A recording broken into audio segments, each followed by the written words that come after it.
what size is this? Whatever size this is here. Oh, that's a short story, huh? Short story. Okay, I got what two? No, three short stories. Or two short stories. Very crisp. What's the Hemingway size? Got two of the Hemingway sizes. Okay, yeah, the signatures. Okay, I got two of the Robusto size. I don't know the names. Oh, can you put this on the big screen? I've never seen this. Wait, it's a Yeah, Robusto? let me see. It's a Robusto Oh, size. okay, it's a Perfecto. Okay, okay. Yeah, Yeah, okay. Nice, and then I nice. got the sophisticated hooker size. But Uh, what's it called? The The Black Black Panther. Panther. yeah, Okay. Black Yeah. Panther. Mhm. Yeah, nice. Dude, way to go. What a great snag. No I was shit. going to take Those it are with me to so do a fucking review good down in too. Nashville, but Man, they I are changed my really mind. I was good. like, I'm gonna do it here, and I picked up the Golden Hour the other day, but I want to do a cinematic story with it. I want to go down to our national harbor and like Yeah. at that time at the Golden Hour, and create a story with it, and sir. try to put it out. I I think I don't know a know how. YouTuber that does that type of stuff that you could probably run ideas by. Yeah. He got it. He got it. He's ready to roll. Love it. Because they got a Ferris wheel. The MGM is down there. And it's by the water because the Oh, Woodrow Wilson nice. Bridge go over to Virginia. That's how you go from Maryland to Virginia. That on that side of it's a nice view, Yeah, and even do it especially at with the night, maybe MGM. too. Yeah. Yeah, especially with the MGM and the Gaylord hotels and everything down there. It's a vibe. It's Yeah. awesome. Hey, But Cigar Brother, Yo, how was that? What was it? Not Leonardo da Vinci. Oh my gosh. the El Satima one, Yeah, the first one I smoked, or the one I just. the one you just finished. It was good. It's earthy. It's chewy. It's delicious. It's a little bready, coffee. It's good. I like How it. much would you It's pay good. for it? I paid 22 for it. I would pay Mhm. probably 16 for it, 15 Yeah. for it. Yeah, His stuff's overpriced. yeah, It's that's what I overpriced. keep hearing. Yeah. And not It's not all his good sticks are stuff. that great. And I'm not trying to slam the dude. I know we're in that video, No, but yeah, Yeah. it's Yeah. it's just overpriced stuff. I don't yeah, like everything he does, but I like those two, but I'm not paying. Like I was at the lounge the other day, and he had some stuff for like $47, and I Mhm. bought one just to try it, and it was not that great. mm-hmm, mm-hmm. I don't know Now, what when to you tell say you. not that great, what you really mean is it's objectively not worth the price in terms of complexity and uniqueness. Understood. Yes. Okay, yeah. Yes. Yes. that brings us back to how much. Well, damn, cigar brother, he wasn't on here. We was talking Yeah. about earlier. At what price is a cigar at that point? Is like, I'm not paying that. It's just tobacco. Because we was talking about $50 sticks, $100 sticks. Like, at what Mhm. price point you like, know what? I'm not paying that. It's just tobacco. All right, Anything you in that Texas, bro. Come on now. I would say for me, anything above 25 is just tobacco. That's pushing it for me. I'll say this, and this is controversial, but I had the Kellner 80th the other day, The 80th. Damn good and I cigar. smoked it. It was good, but it was $57. And I'm thinking, Ooh. man, like I can get a Hollow Hands for 20 and be happy. Like, Yeah. is it really worth $57 to burn the air? I don't know. 25. Someone's one of my subscribers sent me the Vow cigars, and I did review the Nice. New Dawn, and Yeah. I seen the prices $15 for the Corona, or the Corona Extra, or the Lonsdale, whatever that size is.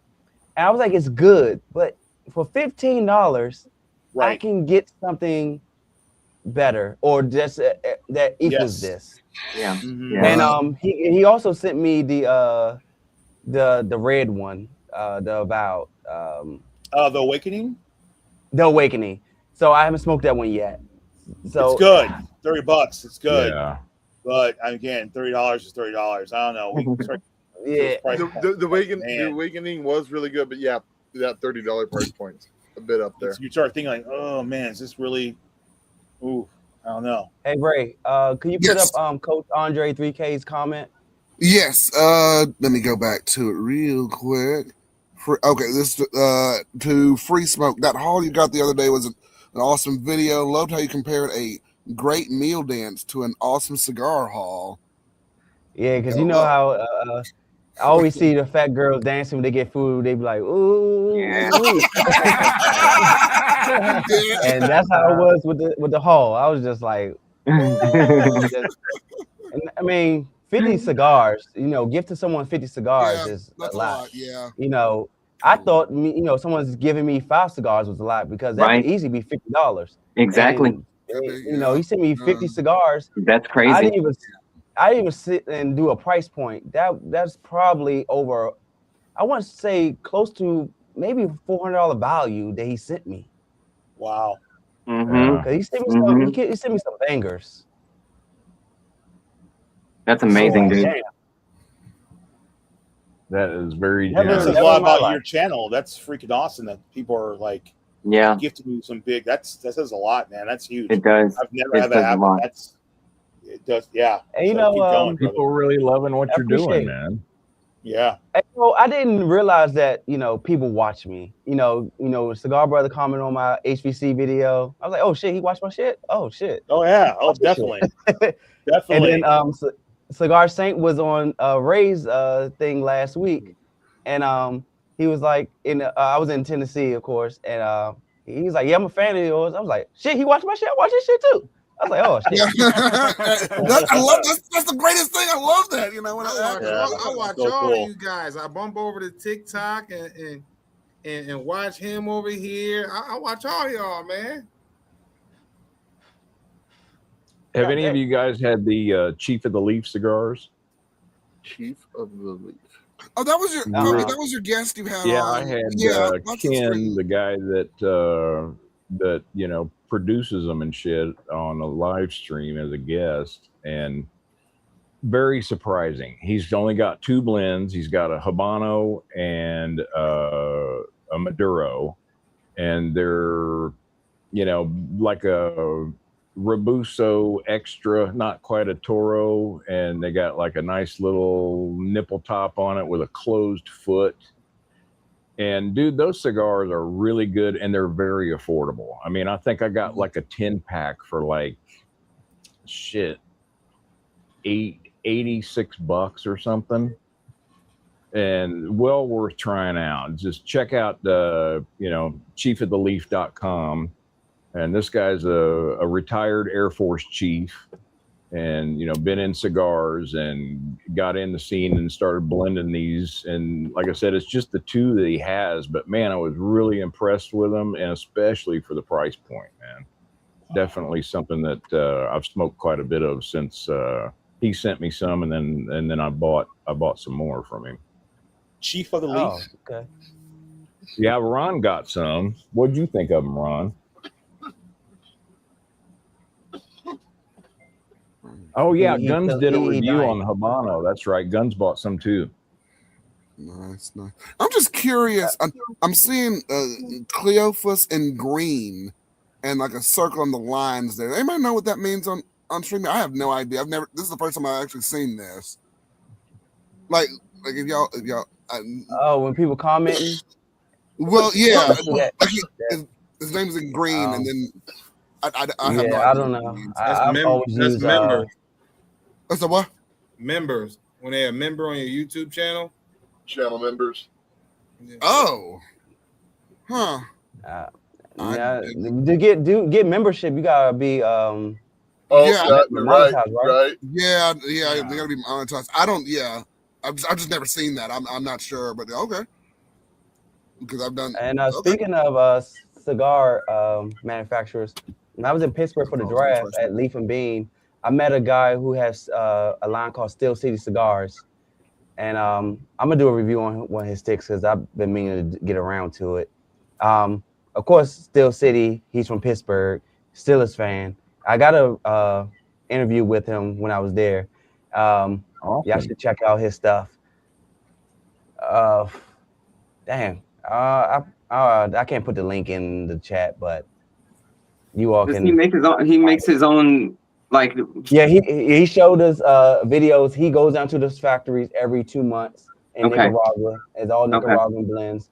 The cigar I bought, he says all the hero from wrapper to is double wrapped, double binder, and all the hero filler wrapper binder and filler wrapper binder and yeah, all the hero. I was like, it's gonna be a powerhouse. I got his card. Does he own the factory, or does he have the factory make it for him? No, he has just have him make it for him. Nice. He has he goes to 2, one in DR and the other in Nicaragua. Okay.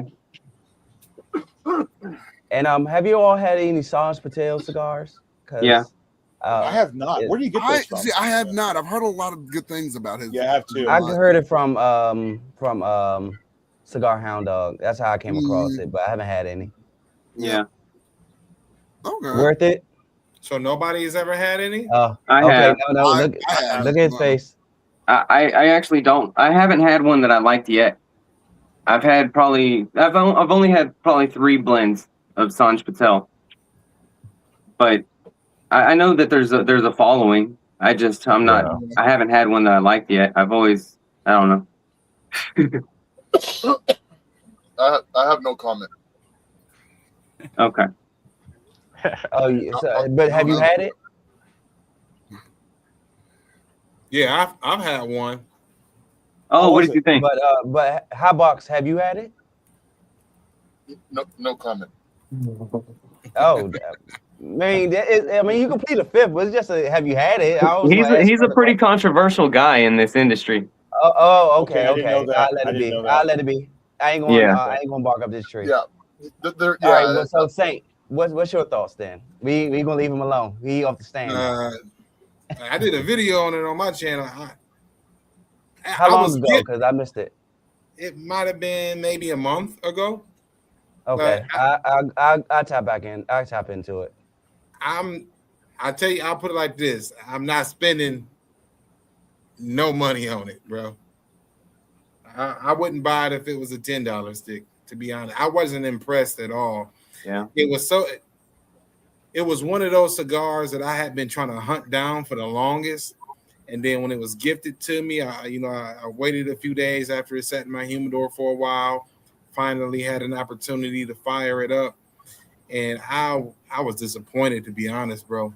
So it's pretty much like you want that girl, you get her in bed, and it's like that's what I waited for. That part. Oh no! You find out she's a man. Oh, hell no, bro! I ain't never had that one, bro. Somebody getting the ass whooping. Hey, he needs some milk because he's getting laced out. Hey, that was the perfect short right there, bro. Hey, we were talking about starting cigar beef earlier. Sitting on the side He of wants the all bed, the the smoke. woman said, "Little Dick's something to be worried about." And he said, "I know, but I wish you didn't have one at all." Oh. Oh my God. Hey, somebody Texas tourist said sometimes the cake has a candle.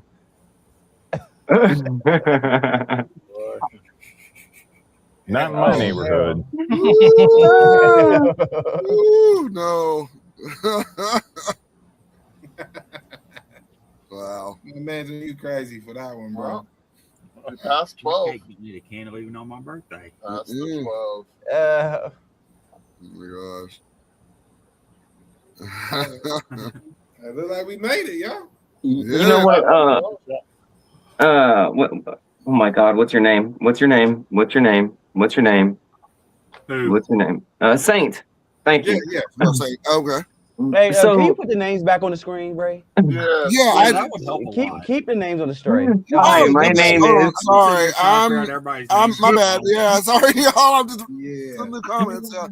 So, Saint, how did you work out this La Aurora deal, dude? Bro, that came out of nowhere, man. And surprisingly, I got 3 to 4 more on the table right now that I'm waiting.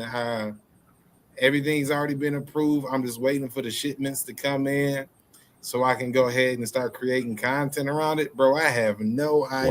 Wow. I haven't Bro. reached I'm out looking to forward to anybody. that, dude. They just been reaching out to my Instagram page, and I rarely post on Instagram. Wow. That's amazing, Oh, dude. That's let you me check and my Cigar request Brother, to make right? sure. Both of y'all are got like a partnership of some sort with La Aurora, He right? just sent me cigars. Was it Garvin that reached out to you? Garvin. Wow. Yeah, he just said, here's some cigars. I'm like, oh wow, okay, thank you. Nice. Dude, I think they are goats in the industry. Really? La Aurora is the most slept on brand. The complexity that you get for the price is, in my opinion, probably unmatched. I can't think of another maker that makes that level of complexity for the price. I mean, they really knock it out the park. When they put a high dollar on it, I think it's worth it, man. Man, That their fucking their Puro Connecticut, vintage is just Banger. sick. their Connecticut is one of the best Connecticut's I done For had sure. in a long Absolutely. time. Banger. Bro. Their Corojo, amazing. You can, Their Maduro, I mean, really, they don't make a bad stick. At least not one that I've had. That's why. You Hey, know, that's I why had I it, said that family creed that I had this year. That was, to me, I was impressed by that stick, bro. Yeah, I don't think You know, I everything had they it, make is phenomenal, but I think they make good Nice. Yeah, yeah. cigars. You know what I'm saying? Yeah. so Yeah. What did they I end up just got sending this you, box. CB? This is that Same thing they sent you. prime collection set that they Beautiful. just came out with. That Gorgeous. had two of the fucking Puro vintages from 2009. It had the fucking 120th, two of those, and then it had four cigars, two of different Vitolo's 100th anniversaries that never went into production that you could only get out of that box set right there. And I've smoked a couple of them. Those Puro vintages are fucking sick, man. Nice. I really like La Aurora shit. Awesome. For Hey, sure. gentlemen, the I gotta last jump La off right Aurora quick. that I had- I'll be back hopefully really soon. All right, man. Okay, damn, we just crossed into Yeah, 40 people So, watching. Oh, this, Saint, they're not paying you, right? They just send you product. 5% commission. Whoa. oh Whoa, man. Wow. I didn't even get that. That's freaking phenomenal. Dang, son. Gotta negotiate, Wow. bro. Wait, how do they track Sweet. that? With discount code. Whoa. Yeah. But Amazing. how you gonna finesse Wow. that on YouTube? I don't even know, bro. You don't, dude. I'm like, dang. That's awesome. Wow. That's crazy. So I I got guess Like, you could do a that's QR $6 code, to get maybe. Huh? Maybe you could put a QR code on there or something. I don't know, bro. Bro, La Aurora needs to reach out to me. What the heck? I need already to make believe a- in their brand. I'll probably Yeah. I'll probably make a t-shirt and just have it on a t-shirt or something That's some good shit. Oh, Wow. without having to That- say Like I that's said, smart. You talk about the fucking cigar and thing, and this just do this the whole 006. time while you talking, and like, yeah, this cigar, and then right. Damn. But the last La Aurora that I had, I bought when I was in LA for the game, and of course, California prices was outrageous. For that Nicaragua La Aurora, that was a $9 cigar. I paid 20 for it, and I was pissed. Wow. Because Have you California. had the La Aurora Cameroon? That's a pretty No, decent stick. I for a good I price. haven't. Really good. The ones that be catching my attention, the ones that be in the tubes every time I go to a lounge. But Really the price good. on them it's the Worth price. it. I'm like, Worth it. Really? which color? Yeah. Well, for me, it's the Corojo. And I think that's the gold. And bro, I think it's worth it. So worth it. And I think it's like $35 too for the stick. But man, I know. the complexity is there, dude. It's something you have to smoke slow and by yourself and really be deliberate with your analysis of the cigar. Because man, it's worth it. So one to smoke, one to review. Oh, for sure. Yeah. Yeah, for sure. I wasn't too impressed by the Maduro though. What color is that tube? It didn't come in a tube. It came in a cello, and it had like a maroon, I believe, to it, like a maroon band on it or something. But I wasn't impressed with that one. They sent me a Karl Malone one, but I haven't had that one yet. Oh, remember I was telling about that earlier. I seen it in the lounge, the Karl Malone. I seen it up here in the lounge, and I seen it in Asheville. The Karl Malone cigar. I haven't had it yet, but Mr. Cash gave me seen one it of here. those. So. When I went down to visit him, he gave me a Karl Malone, and I had it. It was pretty good. Yeah. Yeah, the first time we met up in person. I'm gonna smoke that probably tomorrow, man, just to check it out. I've been holding on to it for long enough at this point. CB, did you smoke your Karl Malone, man? Sorry, I did. I thought it was okay. Okay. To be honest, yeah, I wasn't wowed by it. See, everyone palate is different. And then, yeah, that's just my palate, right? Yeah, absolutely. Yeah. That's why you guys smoke it for yourself. That's why I tell everyone, smoke it for yourself. These are just my thoughts, my palate. Everyone's palate is different. And also, cigars deserve a second chance, no matter how you do it. They do. Don't eat something. They do. Yeah. Yeah, I've made a mistake about doing reviews on cigars and then trashing it almost, and then smoking again a week too later. I'm like, this is really good. Yes, I did that. I did that with the EP Encore. I didn't like it, and then I smoked it again. I put it short. I was like, you know what? I was wrong. It's not that bad. And instead of a 5, it's a 7.5. It's just woody, and I got some sweetness from it, but it wasn't as bad as I thought it was when I first smoked it. But sometimes it's about what you ate, that day. How it's humidified, and what did you smoke something else earlier that day, or is it everything plays a factor. So I always say all cigars deserve a second chance. But I will say that La Aurora Broadleaf, I hate it just as much as that Rare Corojo 25th anniversary from Punch.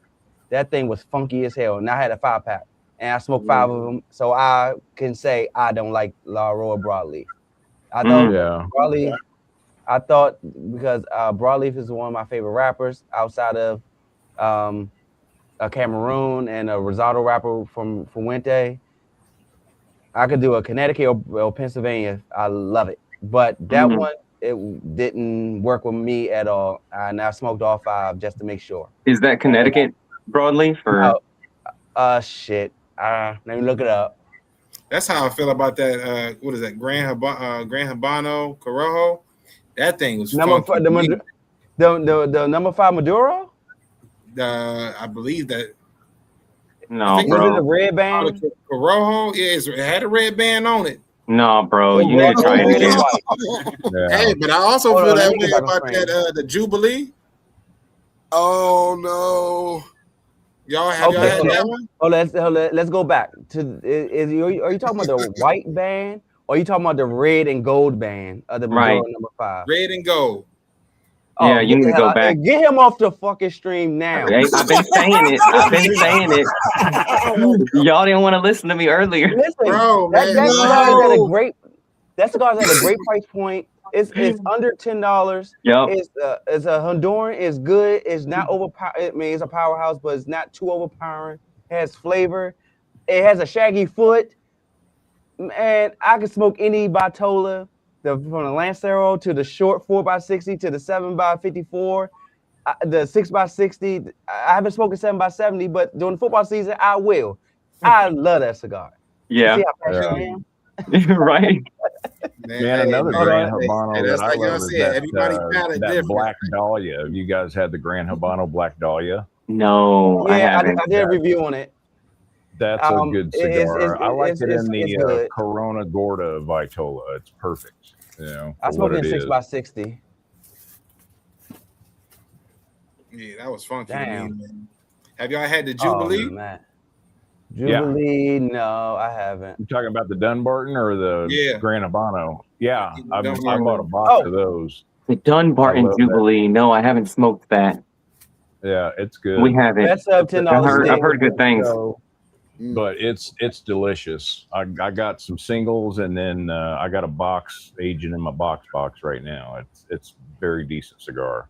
Man, I'm killing y'all. Hey, Texas Tours, are you talking about the you were talking about the Maduro number the Grand Habano for the best sub $10 stick? I'm pretty No, sure I think he is. it has a question mark. Oh, I say it is because I can smoke that every day. Man, you got a hell of a palate, bro. Man, for real. That is I think you need to revisit that blend, dude. I think you got a bad one. Honestly, like I'm gonna go back Oh, okay. tomorrow and get two. yeah, Just to try. You know what? it's so inoffensive, they- man. If they have a Lancero, grab a Lancero. Dang, whoa. Because I would say that one's gonna give you the less filler, get that wrapper. But if not, I would say grab the 7x54 because it has a shaggy foot. Yeah, That I shaggy agree. foot, you like that shaggy foot? That's the one I It's gonna had. change. Yeah.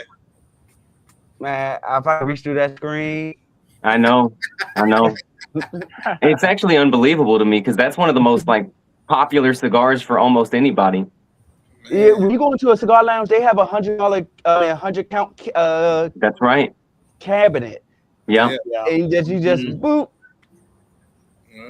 And for that 100 count cabinet, I think it's like 900, and so it's under $10 a stick if you grab it. Wow. Yeah. It's a great You need stick. you need to go get that and put it in one of your Tupperware thingies you got. I'm gonna do that tomorrow, man. I'm gonna see what's up with it, man. But maybe it's something that I ate before or what. But I was not a fan of that, bro. I'm gonna revisit it though. Y'all right. I gotta give it a second chance. Man, but if they got a Lancero, I say get that Lancero so you can enjoy it. But don't Lancero, please don't smoke it fast. Hey, you know what you need to do, Saint? I need you to remember the 12 hour and 20 mark. And then the way you open up the video is cigar YouTubers criticized me about hating this cigar. Are they wrong? And then you go on his rant and you crop in on his rant. Then you go on my rant and me saying get him off of the stream, and you crop in on my rant. Then you be like, this is it. And then boom, now we're in the mix and you've created controversy. Oh no! Yeah, that'd be good. Actually, would do well. Yeah. Yeah. Probably would. That would. Oh my gosh. Hey, it is what it is, man. I see. Hey, anybody drinking anything? Oh, am I the only one? Coffee. No, I've got some water. Man, I had to hydrate. Man, I was getting really dehydrated all the Old coffee and Forester, sugar what? drinking. Yeah, that's more Forester. My favorite Old Forester is the 1920. That's my favorite. It's so sweet. Okay. That's a good one. I gotta But try I that. got Old Forester the 86 in the house, but this is the El Salvadorian rum that I picked up when I was in El Salvador. Oh wow. At the duty free. Nice. Man, if y'all haven't been to El Salvador, get your ass over there. What, are you It's just safe. going there for vacation, just hanging out? Oh yeah. I like to travel. Wow, that's so awesome. Man, I wish I should have did reviews there, but I did a review when I was in Panama.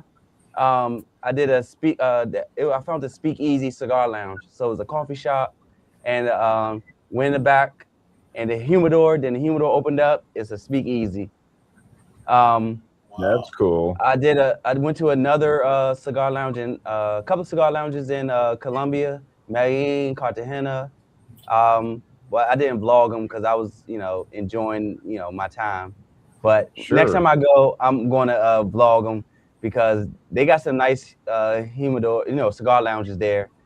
And of course, they sell, the Cubans and all that stuff there. But the New World's just, if not better, in my opinion. And I got a bunch of Cubans in there, and now I'll go and reach for, New World all the time. Nice. Tomorrow morning, I might review the Monte Cristo #2. Just it's been sitting there for 3 years. Yeah, that's my baby. That's Hold a on, great and cigar. one of my subscribers sent me a Monte Cristo #2 torpedo. I'm gonna go grab it. Yeah. Wow. Yeah. Saint, if you do that video idea, dude, I give you permission to take a screenshot from one of my videos, then drop it in ChatGPT and say, make him look angry, and use that as part of the thumbnail. Okay. Yeah. That'd be cool. Okay, I got it. That's awesome. That's a great idea too. I'm loving it. Yes, Ruby Red. I want to say, hey, Coach, Ruby Red and say some red. This month. All right, guys, I'm signing off. Great. Later, man. Good to see you, Anthony. Congratulations, Ray. Good seeing you guys all. Great job. Take care, I Cigar. appreciate Good you all. time hanging with you, Hey, dude. man, we got to connect, man. We Definitely will. get I'll a hit you hold up of on me. Insta. Yeah, we'll make it happen. Yeah. Thank Okay. you so much, Cigar brother. Yes. See you guys. Take care. All right. Peace and Peace love. out. Yes. Take care. Take care. Awesome deal. All right. He's a good dude. Yeah, he really is. Yeah. Really good guy. Yes. We love Cigar brother. Yes. I love his calm demeanor. You know what I mean? Yes. He's a very even keel, very, temporally balanced gentleman, Yeah. Indeed. Super Yeah, I solid. could probably learn some lessons from him. Mm-hmm. You and me both, bro. Yes. Alexa, turn off all lights. Especially with creating the content. He got this stuff down packed. Yeah, he does. Yeah, he does. That's the man right there. Yeah. Not a Monte Clippers Cristo, fan. number 2. Oh, let's go. Oh no, Nice. no. Just a hoodie. Okay. Monte Cristo, number Monte 2. Cristo. Yeah. Is it the Habano? Wait, are we? That's a number 2? Well, this not the number 2 because number 2 is considered the torpedo, but I forgot what they consider the short robusto torpedo. Yeah. Okay. Yeah, because that looked a little fatter and shorter than the number 2. That's nice. Oh man, that thing is delicious. And the subscriber sent it to me, marked it, and I don't know how he do the individual Ziploc bags, how he get it to be individual. Yeah, that's cool. That's really cool. Nice. Now this is the number 2. Yeah, that's it. Nice. Yeah. There you go. And he sent me another Cuban. I'm not familiar with this brand. Uyata, I don't know. Let me turn this light down so it don't be so harsh. I've been meaning to get some of put you those. back up. Free smoke down. Oh, Okay.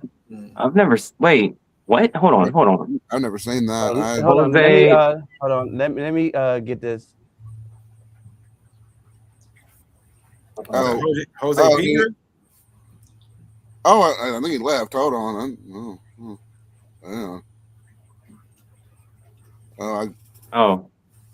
I guess he Ray's left. kicking people, I man. didn't kick him. No. He's like, let me get this. And he just dropped off. I don't know. Yeah, he must have pressed the wrong thing. Yeah. Yeah. That's all right. Yeah. He'll be back. But cool, man. I'm gonna grab something real quick. It's been super cool. Oh, he's coming back. Hold on. I've enjoyed this. I probably didn't need to be online for this long, but Gotta do it for the culture. Yes. All right, here we go. Yeah, nothing else to Let do. me see if I can get it in here. Okay. You bring me up to full screen. Yeah, here I come. Here we go. You got Okay. Jose Piedra. Okay. Jose El Piedra. Okay.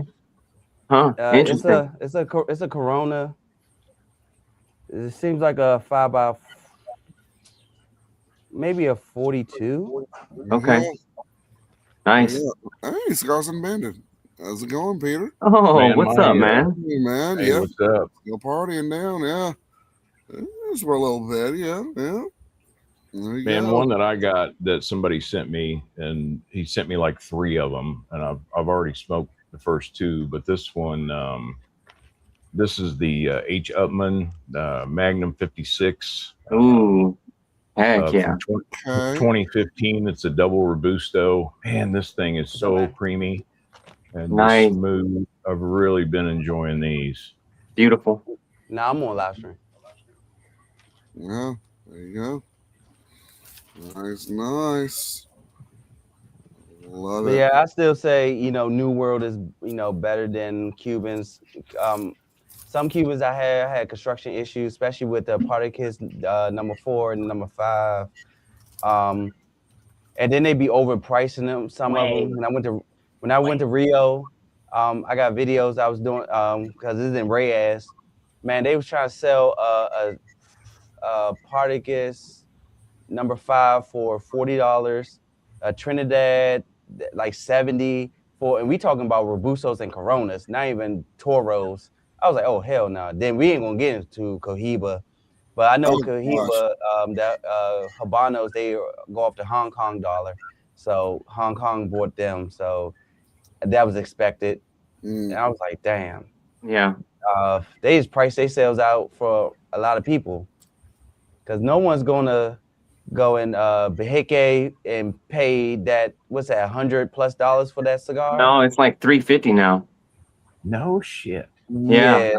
I just saw it. Well, I was at what is it? Something de Habanos, Casa de Habanos. Yeah. And when I was in Aruba. yeah, it was $350 for it. I almost pulled the trigger on it. I turned to my wife. I was like, "Babe, what you think?" She's like, "You'll get it again." I was like, "Yeah, you're probably right." So I didn't do it. But honestly, the Cohiba that I had, I preferred the H. Upman that I smoked over that Cohiba. Yeah, I got a couple H. Upmans, the Coronas and the Romeo and Julietas in there. What's the H. Upman Epicure number 2? Mm-hmm. Yeah, I got a couple of those in the humidor. That now I was just in Aruba in November. I brought a couple from Casa del Habano. If you go out the country, go there. Those are authentic Cubans. Yeah. If you see Casa del Habano, yeah, I got the box. You'll know when you see it. Yeah, that's where you get all the authentic Cubans. The Cohibas, you want to see the price, you going nope, go to Romeo and Julietas, the H. Upmans. Yeah. Anybody Listen, had Charles, the are you guys Bellicosos Finos? The Say Cuban, again? the Bolivar Bellicosos Finos. haven't had it. No, I haven't had it. Cigar. That's a good cigar. I haven't had a Cuban Bolivar, and I want to, but I only had so much I could spend on cigars, and I was trying to go for the most coveted things. So. Oh well. Got to pick and choose your I battles. don't know if you all seen it. I got my Aruba Cigar Lounge haul that I went to all 3, lounges while I was in Aruba. That's on the channel, so you all can see the Casa del Habano, see what it looks like, and all that stuff like that. Dang, they didn't allow me to record. They allowed you to record? Yeah. Where did you go? Cancun. Cancun. Oh, fuck Cancun. I got a whole story about that. But yeah, I was in Aruba. So Aruba, that island is part of ABC Island. They just friendly everywhere you go there, so no complaints. No complaints in Panama. No complaints in Rio. Yeah. No. Wow, that's awesome, dude. Cancun, that's the reason why I haven't been back to Mexico. I've been to Colombia a handful of times. I've been to DR, Panama a handful of times. But Mexico is just put a bad taste in my mouth. But everyone keeps saying Cancun is just too touristy, and go to Cabo, go to Tulum. And I'm like, all right. They just scam you out of everything. Right. It's really the police. Yeah. They're part of the cartel. They just scam. Right. Is that what it is? Yeah. Like we got hemmed up 3 times and had to pay our way out of shit. And it was just, yeah. Where was this at? I haven't been back. Cancun. Okay. It's too touristy. Everywhere you go, they try to, scam you, like hype up the price and all that of certain stuff. And it's just like, how do you travel so much, bro? He got it like that. He been capping. He been capping. Listen, I spend when I was younger, I used to spend my money on shoes, and I realized when I became a real adult, like my mom used to always say, you spend all this money on shoes, you can't live in them. And when I moved out of our house, I sold some of those shoes to buy me a bed and some other stuff. I was like, told you these shoes gonna get me somewhere. So I used it, I started channeling my money into, traveling, because you can't put a price on the experience. Yeah. Yeah. So, like I haven't been a lot of places, but I've been to a few places. I did Paris, and I tell everyone Paris is dirty as hell. But I say go, because the architecture there is nice, but go for yourself. But if you've been to New York, you've been to Paris, in my opinion. Wow, I've heard that before. Wow. Yeah, But it smell like piss then. No, like at night, the Eiffel Tower looks nice. But once you get by the Eiffel Tower at night, rats running around everywhere. I mean, the size of New York rats. Wow. The food is good. Great, actually. Wow. I've been to Belgium. Did Amsterdam. Nice. Red Light District, Israel. Wow. Like I said, I did Colombia, DR, Mexico, Aruba, Rio, and seeing the Christ the Redeemer in person is nice. From watching Fast Five and watching all that, then going up seeing it in person, like, oh shit, this is really it. Yeah. It's just a long flight. 2 hours. Well, from DC is 2 hours to Miami, then 8.5 hours down. Wow. So if I go that back, thing is huge as it looks. Say again. That big statue, is it as big as it looks? Yes. Let me see if I can show a picture. I'm gonna type in Rio. It's big. They have a helicopter ride thing that you can take a helicopter and ride around it. But Nice. Nice. It's $300, but it's like a 30-minute flight. And I didn't want to do it. I was like, I'll be back. But next time if I go, I will go to like Colombia for a day or two to shorten up my time flight, because from Colombia it's like a 5-6 hour flight. And I'm like, I could do that because I fly here to Seattle every year. I could do a 5-6 hour flight. Come on. Where are you at?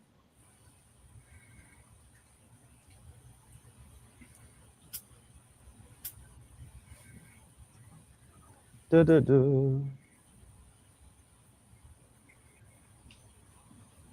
should have lit up another cigar. Took a lot of pictures. Okay, let's see. I was thinking about lighting up I'm another just about done with this opus. I think I'm gonna grab me like a little Corona or something. I got some of those fucking Principal Martiniques from Small Batch. Those little Coronas they got. Nice. Shout out to Jesus. Yeah. Amen, brother. Look at that. Oh, that's dope. That's Brazil, right? Yeah. Hold on. Nice. Okay. Wow. That's a killer shot. Love it, man. Yeah.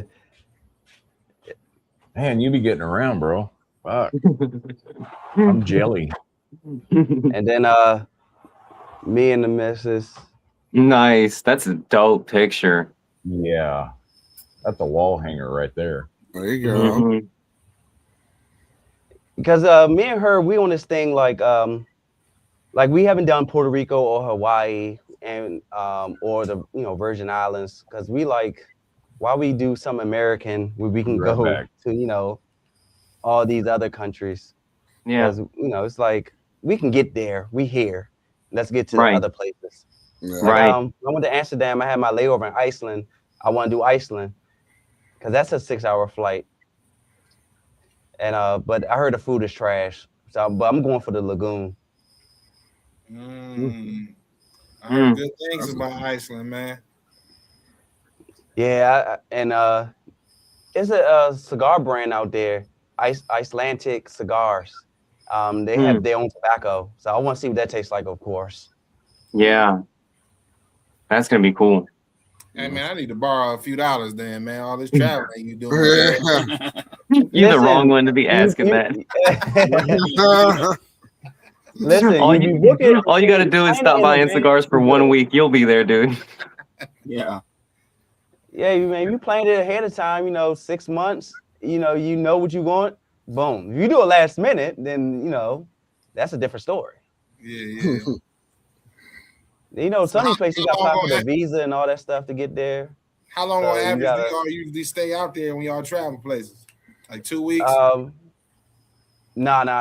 I don't got PTO like that. Okay. The most is 7 days, 8 days. That's a good amount of time, though. That is. My one trip I did with the guys, we did Colombia, we did Cartagena, Colombia, Panama, and Medellin, Colombia. That was 10 days trip, traveling all 3 places, and that's the longest I've been on a trip. But I can't do stuff like that. That was like probably a one and done because the missus was like 10 days. I think I only got a week, so she only gave me a week. So I think I can't pull a 10-day trip or longer no more. Unless she's with me. That's the only way that's happening. I found me a good little one. So this is the this is a Smoke In exclusive. This is the Dunbarton EX38. Nice. This is a great little cigar, man. Really enjoy the shit out of Oh, these. that is cool. Man, that looks good. I like that. It's delicious. Great little smoke, but it smokes for a minute, Really tasty. What's that, a solid hour? Yeah, I think so. I can get an hour out of it, Young Juan said, have I been to Africa? No, all right. So I'm gonna tell you about my Africa story. So last year, because I got 2 groups I go with. I got my guys that I do guys trips with, and then I got another group with my buddy. We all do other trips. That's who I did Rio and Amsterdam with, that trip. So last year we decided that we was gonna do Japan, and then there's one person who's bringing a lady with him. He was buying his ticket late, and it was like $1,500. And he was like, he didn't want to buy the lady's, ticket. And I was like, then don't bring her. He was like, nah, I can't do that. And we was like, all right, we're gonna figure some place else to go. So I said, let's go to Egypt. It was the same time flight plan. It was like 14 hours. But I was like, man, it's a lot we can do to Egypt. And the flight was cheaper. It was like $600 to $800. And I was like, yeah, we can see the Red Nile. We can, do everything in Egypt, whatever we want to do. They said no. Then I said, let's do El Salvador. And I was like, it's cheap. It's a 3-hour, 4-hour flight from us, and it's direct. And I think that flight was like $200 or $300. Wow. And after a couple of days, they decided in the group chat, nah. They said that we're gonna do Houston. I was like, oh hell nah. I did Houston. So for my birthday, a couple months later, that's when we went to El Salvador. But I want to go to Africa. When I do Africa, I want to take a couple months off because I want to do Kenya, Ethiopia, Ghana, it's Southeast Africa. Starts with an M. Not Malaysia. I can't think of Malawi? Yes. Malawi. I want to do that. Damn, Ghana. I want to do Tanzania. It's so many. I want to see pretty much the whole fucking continent if I could. I want to go to Zamunda. Man. Hey, you and me both, brother. Mozambique. Oh, Mozambique. That's Mozambique. It. Okay. Oh. Yes. Oh, gotcha. And also, since the World Cup, man, that what's the name of the man? They number fine women. Casa Verde. Man.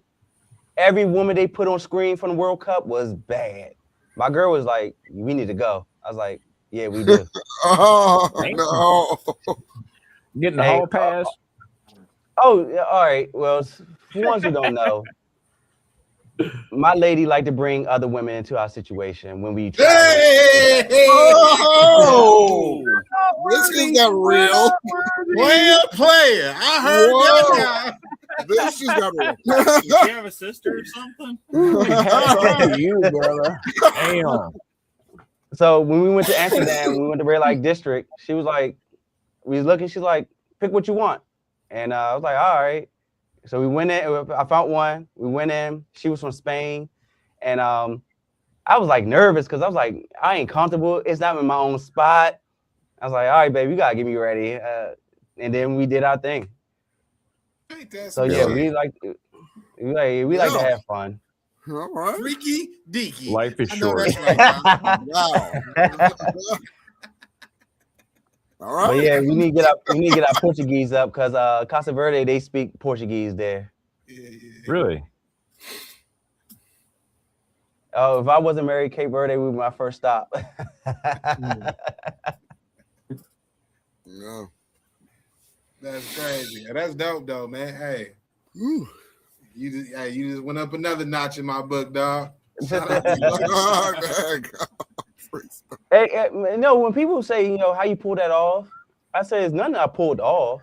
It's you just gotta find that one. But also, I think a lot of people what they don't do before they get in relationships, have a conversation like do's and don'ts, what's acceptable, what's not, what you into, what you aren't. What's the parameters of y'all relationship y'all about to get in. And we had a conversation. I was like, look, I want to be in a relationship. I like you and all, but certain things I haven't done yet, certain things I want to do, and I can't do that in a relationship. And she was like, what, threesomes and all, went down to work. So I was like, yeah, all that stuff. She's like, I like girls. We could have fun. All you got to do is hold your end of the bargain, create a foundation for this relationship, and everything will take care of itself. And I was like, all right, cool. But of course, Nice. the month 2, I was like, hey, what's up with this threesome? And she was like, nigga. Like nothing has even been set yet. Like, we gotta build. And I was like, all right. It was frustrating at first, but when that time came, when we went to Rio, the perfect time. I was, Rio, man, everywhere you look, I was like, good God. And it just worked out. This stream just took a real turn. Oh my God. Hey man, we all getting to know each other, Okay, we all Ray. get to know each other by watching Ray, this is an opportunity. Now, what I want you to do is once you have the final product of this stream, you're gonna take this clip and put that in the front of the stream. Right. Then they're gonna be waiting for the rest of this. Oh man. Yeah. That's some crazy shit, bro. Oh my gosh. Wow. Yeah, I ain't had nothing like that, bro. Oh my God. It only took 12 hours and 45 minutes to get to this. Get to this point, yes. To get exit stage left. Oh my gosh. That is awesome. Hey, come for the cigar, stay for the stories. Yes. Yeah. Yes. Oh my gosh. Woo, boy. Yeah, man. I ain't had that kind of lifestyle. And somebody say, I had mine in middle school. And, in high school I had something similar, but it wasn't like engaging. It was like one at a time, so I don't count that. Yeah. Yeah. So if it's like they're in the same rooms like one time, it's like not to me. It doesn't count. If they're not engaging and all, as it really is, that's how I look at it. Mm-hmm. Well, if you want to count one at a time, chat. Foreign language to me, dog. Same. We know. Your wife probably watched back the streams and when she had work that on Monday. She's like, let me see what they talking about. Shit. Hit you with the. So you've been what? Shit, my wife ain't going for that. Same. Bro, my wife's gonna end up on the news the next day. Yep. Right? Hey, with me in a puddle of blood. And Memento, you in Houston. Yeah. Hold on, let me get closer. Oh, hey. But again, I gotta live in the suburbs. Houston, I don't even recommend ever traveling to Houston, dude. It's a great place to live, but it's a horrible place to travel to. Maybe, and honestly, like, bro, I used to live in an area where that was really common. I wouldn't touch those women with a 10-foot pole. Dang. I was single, and not because they're not fine, but because, bro, you just never know what's like. It's dirty. It's dirty. Oh man. Houston got some cold shit down here too, though, bro. Shit, my old lady we would build the guillotine to fucking chop my head off with. Yeah. Yep. I done asked that Never same find Ray's question. body again. No, you sure wouldn't. Shoot. I done asked that same question to my woman. Like, what's up with the thing, man? She's like, hell no, take your ass home. Yeah. You ever asked? You wouldn't even dare ask. No. Yeah. It only took one time for me. She Hey, only I- had to I shoot me say- down one time. I'm good. Yeah, So, it. Free, I let me say, ask man, you look. this. So, out of all the places that? that you've traveled, where were the people like the coolest and most friendly and stuff? You know?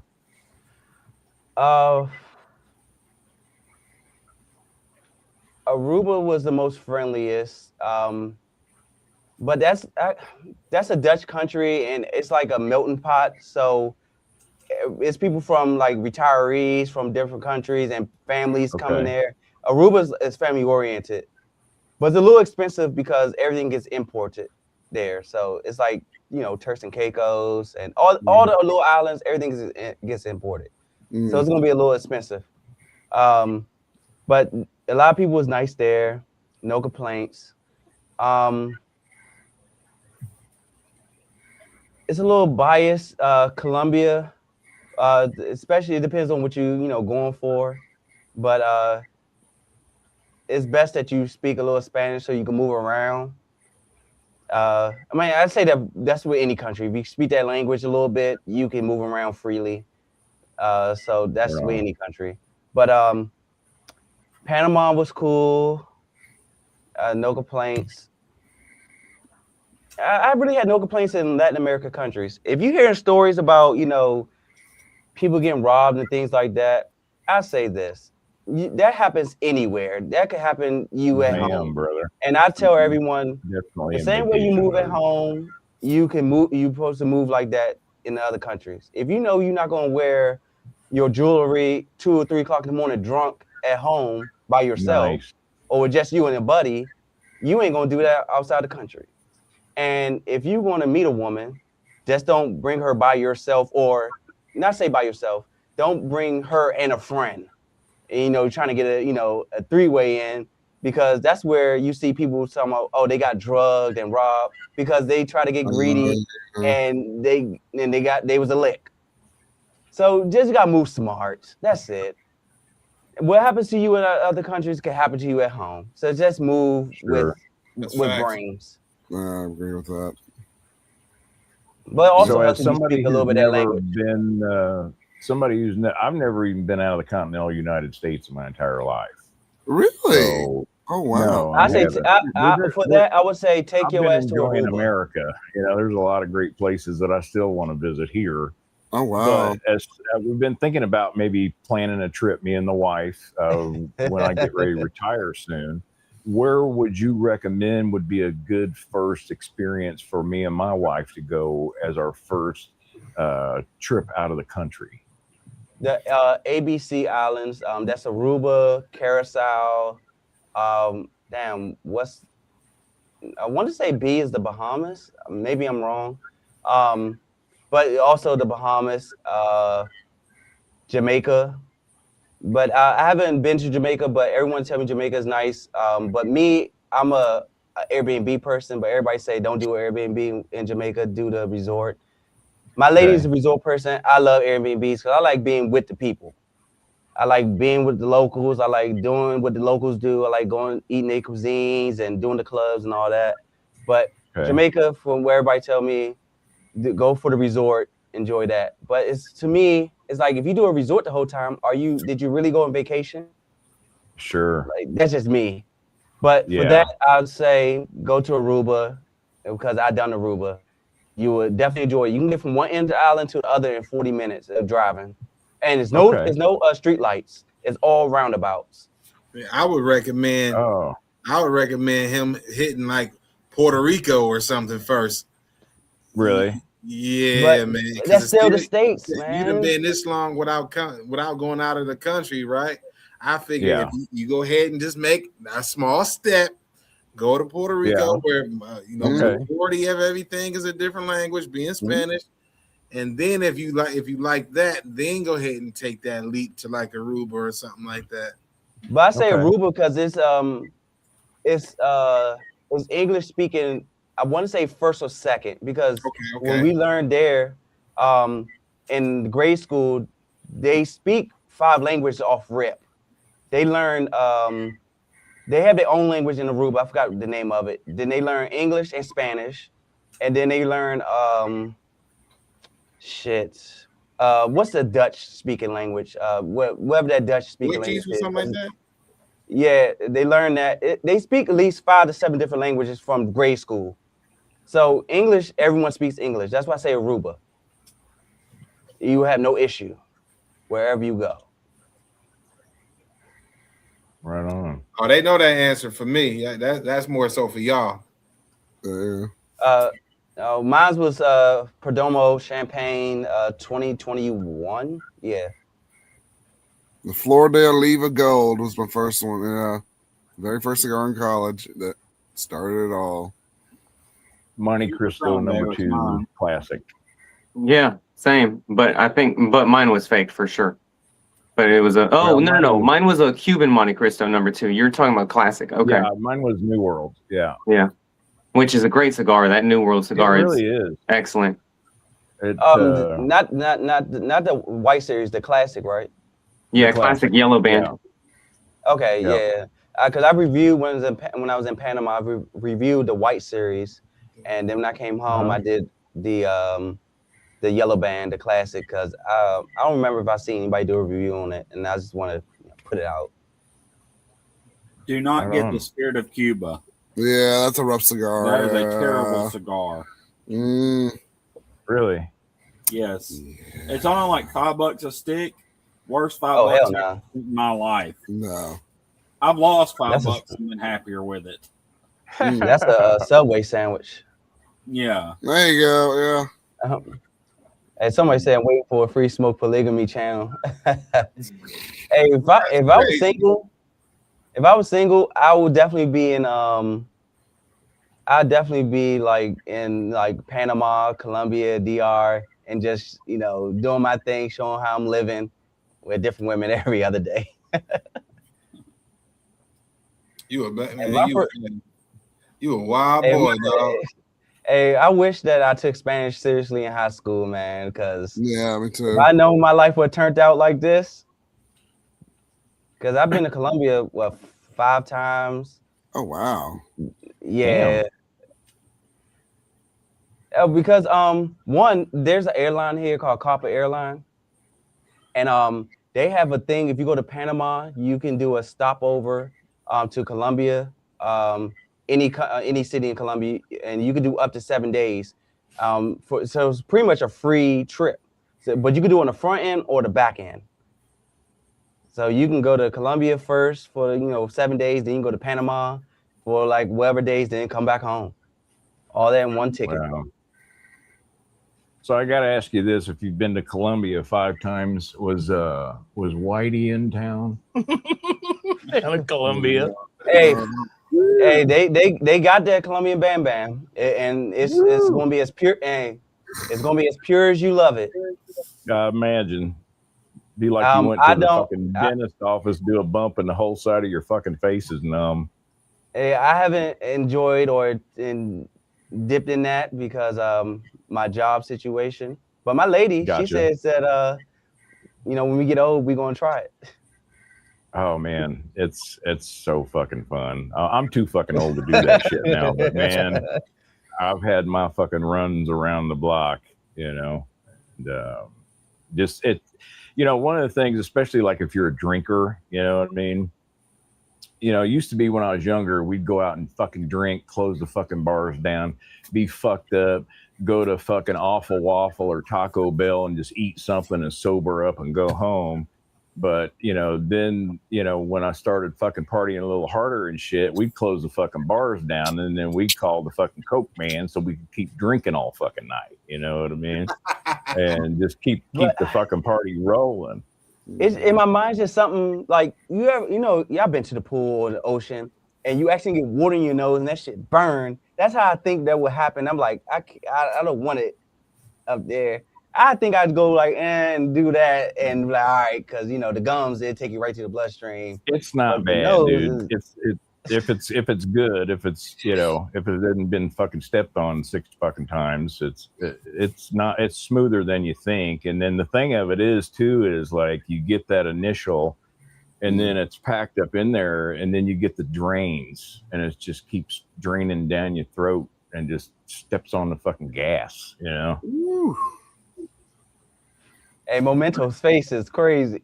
Yeah, I ain't never tried that shit, man. Hey, I was just Hey, you know what? Head. I always say, man, that is a white man's, situation because it's like, But then, lately I've been seeing streamers and everybody, slip up and talk about it, and I'm like, you black, you do that? Oh wow. Yeah. I don't think drugs discriminate as much as we think. I think they got stereotypes, but I don't think they discriminate as much as we think. I agree. Yeah, I see. But I still think meth is a white man's drug. I stand by that one. I haven't seen a black person on it. Yeah, I have. I dabbled a little bit in that a couple of times. There's plenty of us out here on that shit. Tell you, that shit is fucking pure concentrated evil. And I tell you what, you don't think about any fucking thing else, period, but fucking. I mean, sex is the only fucking thing on your mind when you're on that shit. It's twisted. It's fucking evil. It's no wonder these people are so fucked up and strung out and fucking, fucking scab ridden and shit, Somebody says meth don't about skin tone, but I get that, but I just haven't seen, black people go and indulge in that. I always see, hear about the weed, the lettuce, the crack, but yeah, maybe I agree with you, man. Maybe the big H, I hear about that, but the meth, that's we hear about that being the trailer parks and the white people stuff. You probably ain't never been did in none enough. of that. You probably ain't been in enough dope houses. I promised myself as a younger man that I would never bang no fucking H or none of that shit, and I never did. Done just about every fucking other thing on the planet, eating some fucking peyote. I've done a lot of shit, man. But boys, I got kicked out of the fucking house when I was 16 years old, and I've been on my own ever since. And I grew up in a town where I had to hustle, and I networked, and I knew everybody, and I knew who had the good shit, and I knew where the shit was that people wanted and shit, so I could make a little money. And then I started getting into it and shit, so it was like I was doing it so it wouldn't cost me anything, and just got mixed up with the wrong fucking people in a bad situation and just started down that fucking road and never looked back. I was probably in my 40s, before I finally said enough is enough, and had some killer, amazing fucking times. I'll tell you what, I know you got some stories to tell. That I would never fucking put on my channel. That's for damn sure. But I'm not shy about it. I'm not, I am who I am, and the life experiences and everything that I've had made me the person that I am today. It's given me the strengths and skill sets that I have today. And would I trade it for growing up in a stable house with a mother and a father and a college education and all that? Maybe, but I'll tell you what, I had fucking 174,000 fucking % more fun than them motherfuckers did. I'll tell you that. And maybe you can create a channel and have story time. That would be fire. Well, I have a segment on my channel that's called "A Stick and a Story."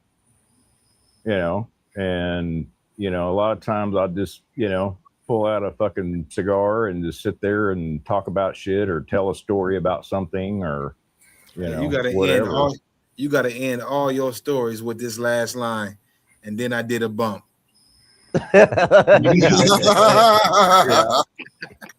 Everything was okay until I did a bump. Kind of like the you know, the song Until I Got High, you know. Yeah. And that dude's funny, Just man. shift gears with that one, you know. The police department. Oh, He made a whole song. He made a video about him, man. Ain't Yeah. one, man. That shit was I so was bumping that funny. mess in my car the other day. That was funny. Yeah. What the pound cake? Yeah. Oh man, that shit was so funny. I was like, I bet they won't break into White House well, no warrant no more. No. That's a fact. All right, fellas. Well, I'm about to get up out of here, man. Yeah, I was just gonna say, been real.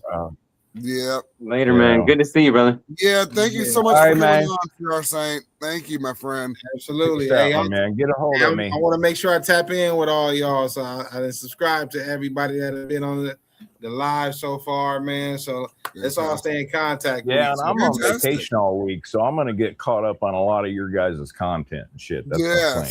Yeah. Fantastic. Take All care, right. Cigar Saint. All right, y'all too, man. Y'all take it easy. You too, buddy. All right. All right, man. And he said he needs to come up with a cigar called Lemon Pound Cake. I'm buying. Yes.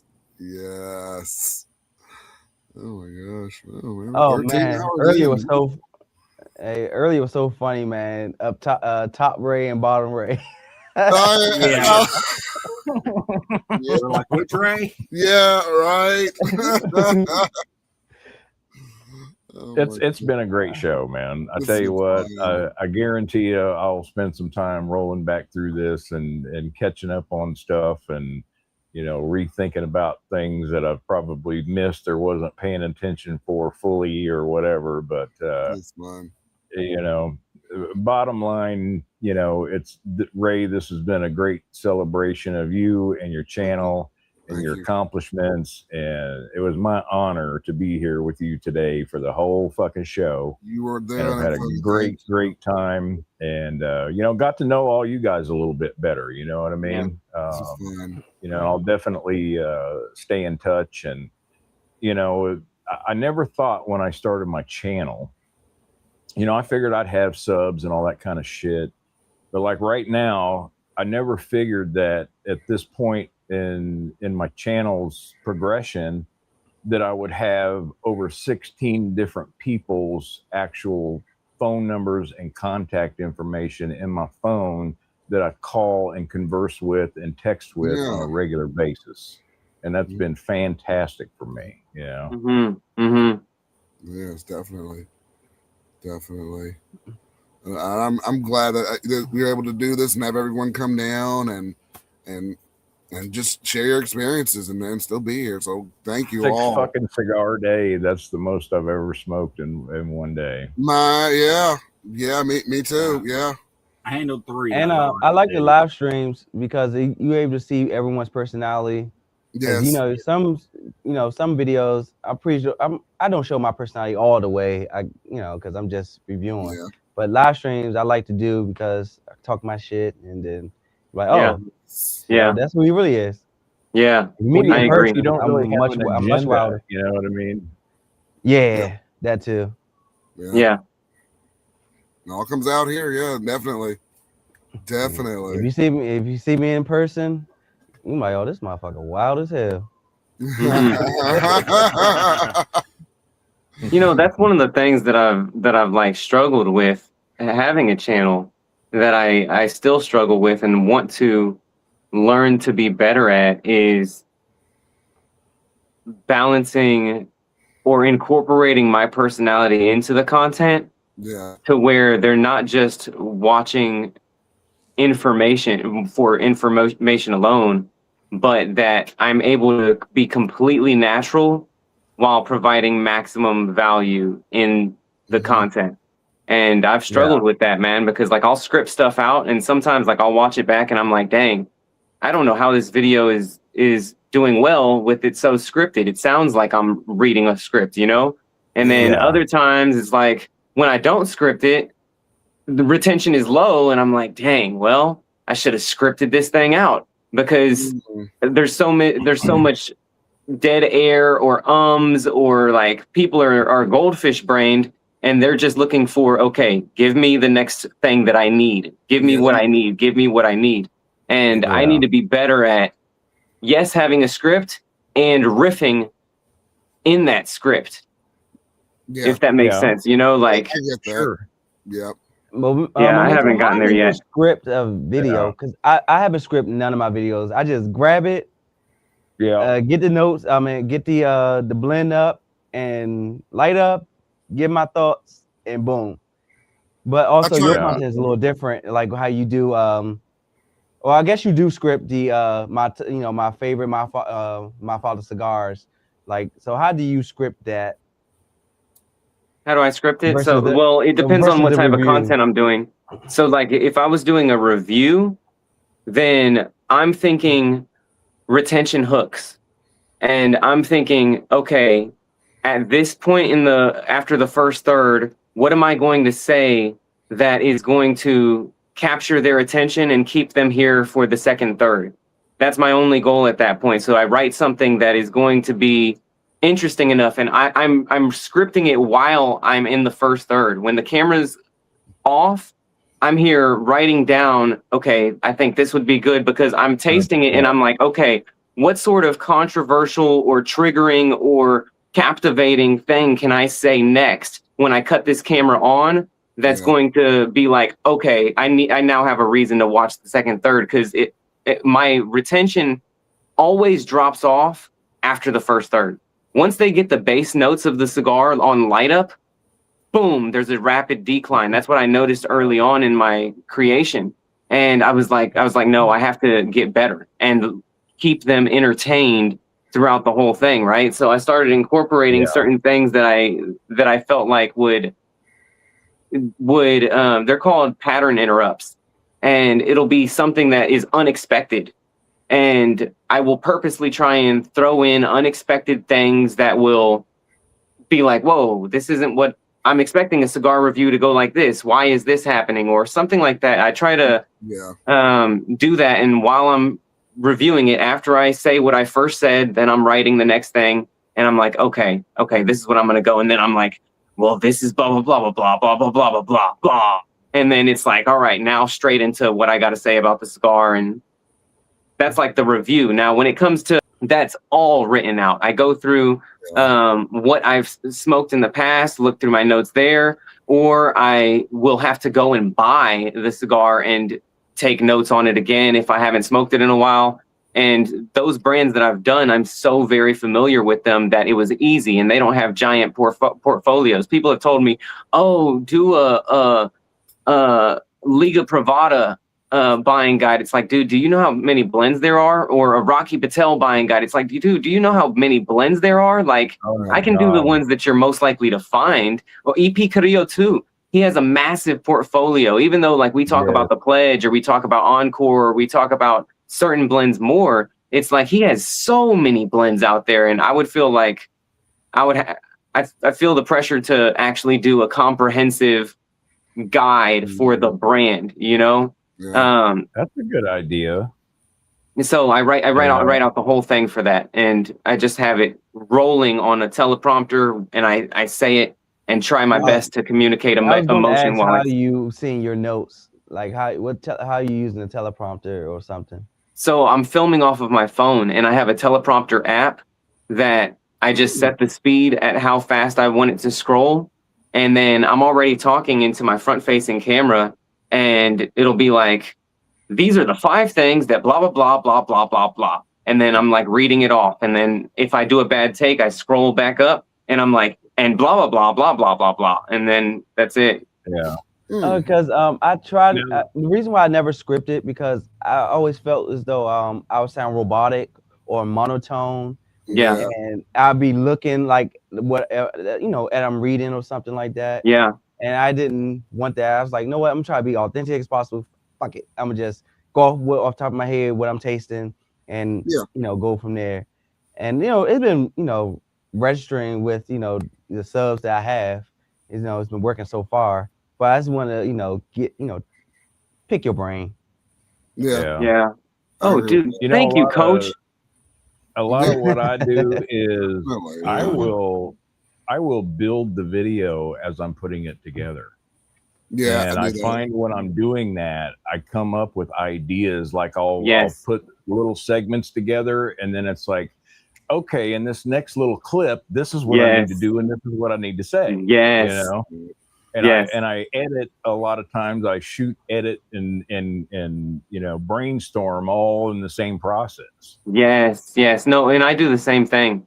Like there, I'll have my goal, and I'll have it all planned out. But then during that, I may get a stroke of inspiration to be Yes. like, oh no, I need to pivot and do it this way, because Yes. I can already see myself editing it and knowing what direction I need to take it in editing. And that's another Yeah. thing of free smoke is like, because I teleprompt, I don't want you to see me going left and right with my eyes so much, right? So I use a lot of visuals that I overlay on top of whenever I'm talking, so it comes across a little bit more natural. And it also helps the goldfish brain because they want to constantly see moving objects, you know? Yeah. Mm-hmm. Obviously, You I know, would have there never are known some that about you, Memento, teleprompter, until you were just like, because you're just into it and reading. That's interesting. Yeah, That's very yeah. interesting. Wow.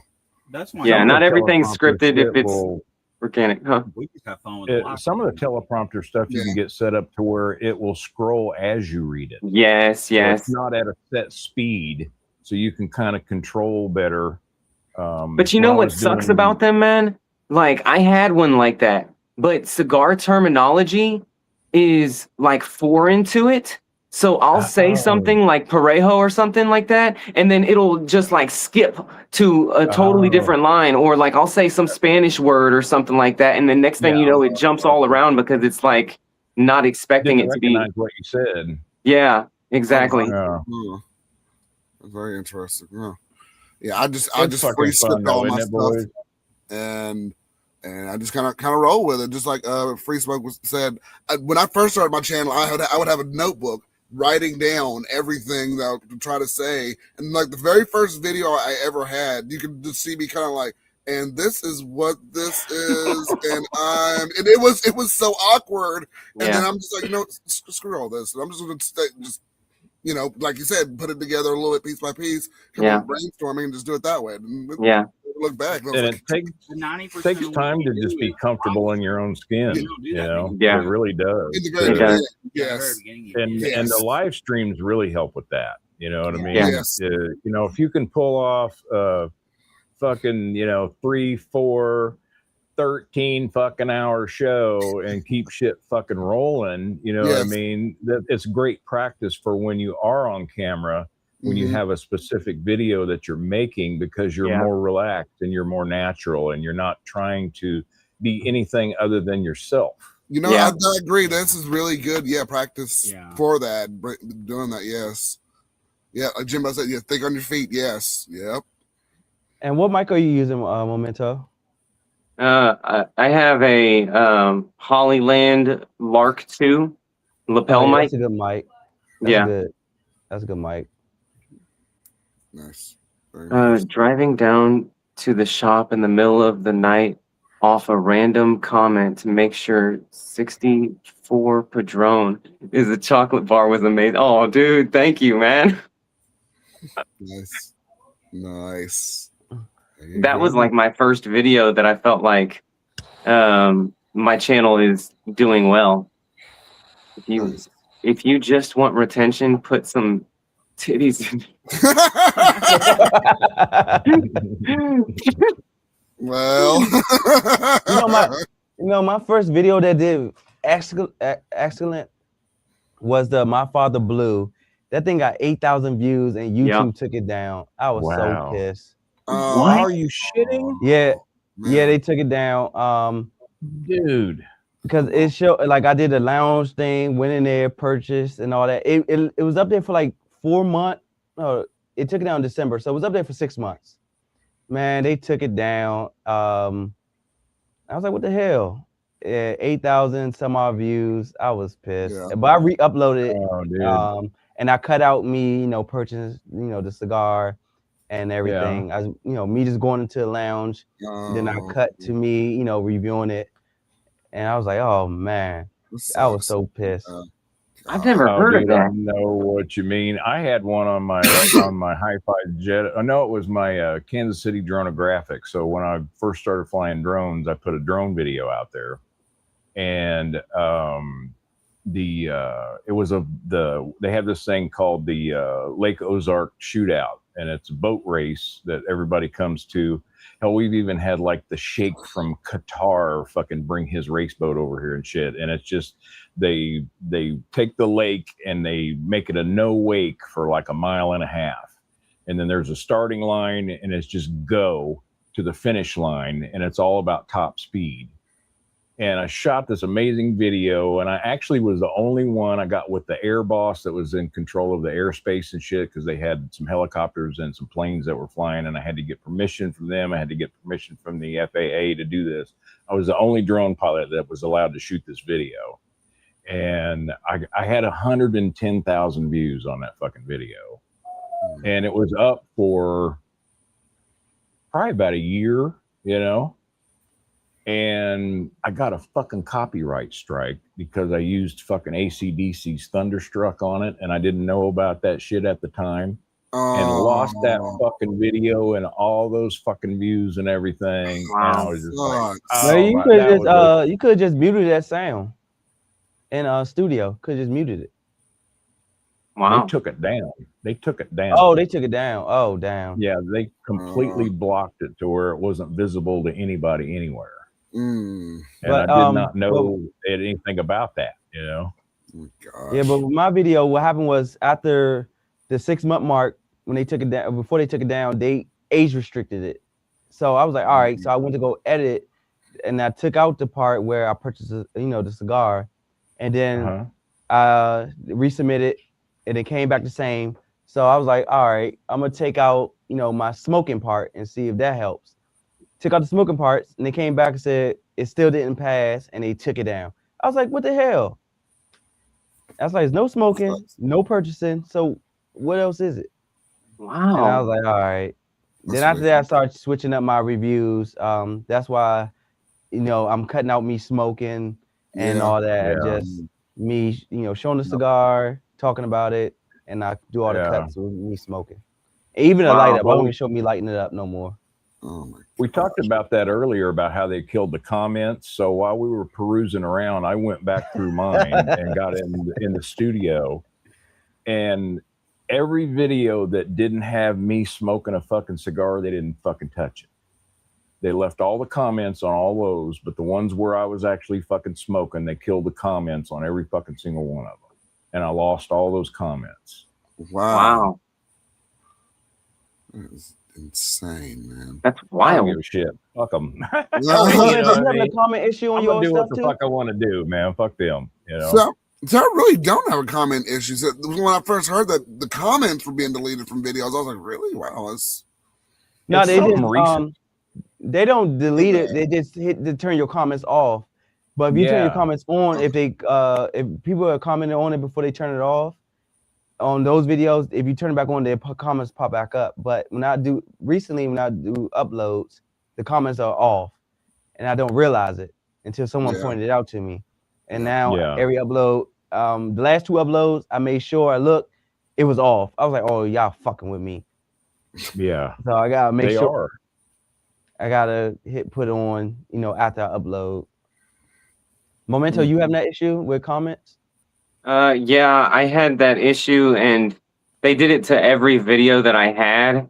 So I went into the studio app, and I selected not paid promotion or something like that, and then I turned on the comments, and I did that for every video so that they could stay on there. And I think it was I thought it was one video that I had that has been going pretty viral for cigar content that triggered all of that.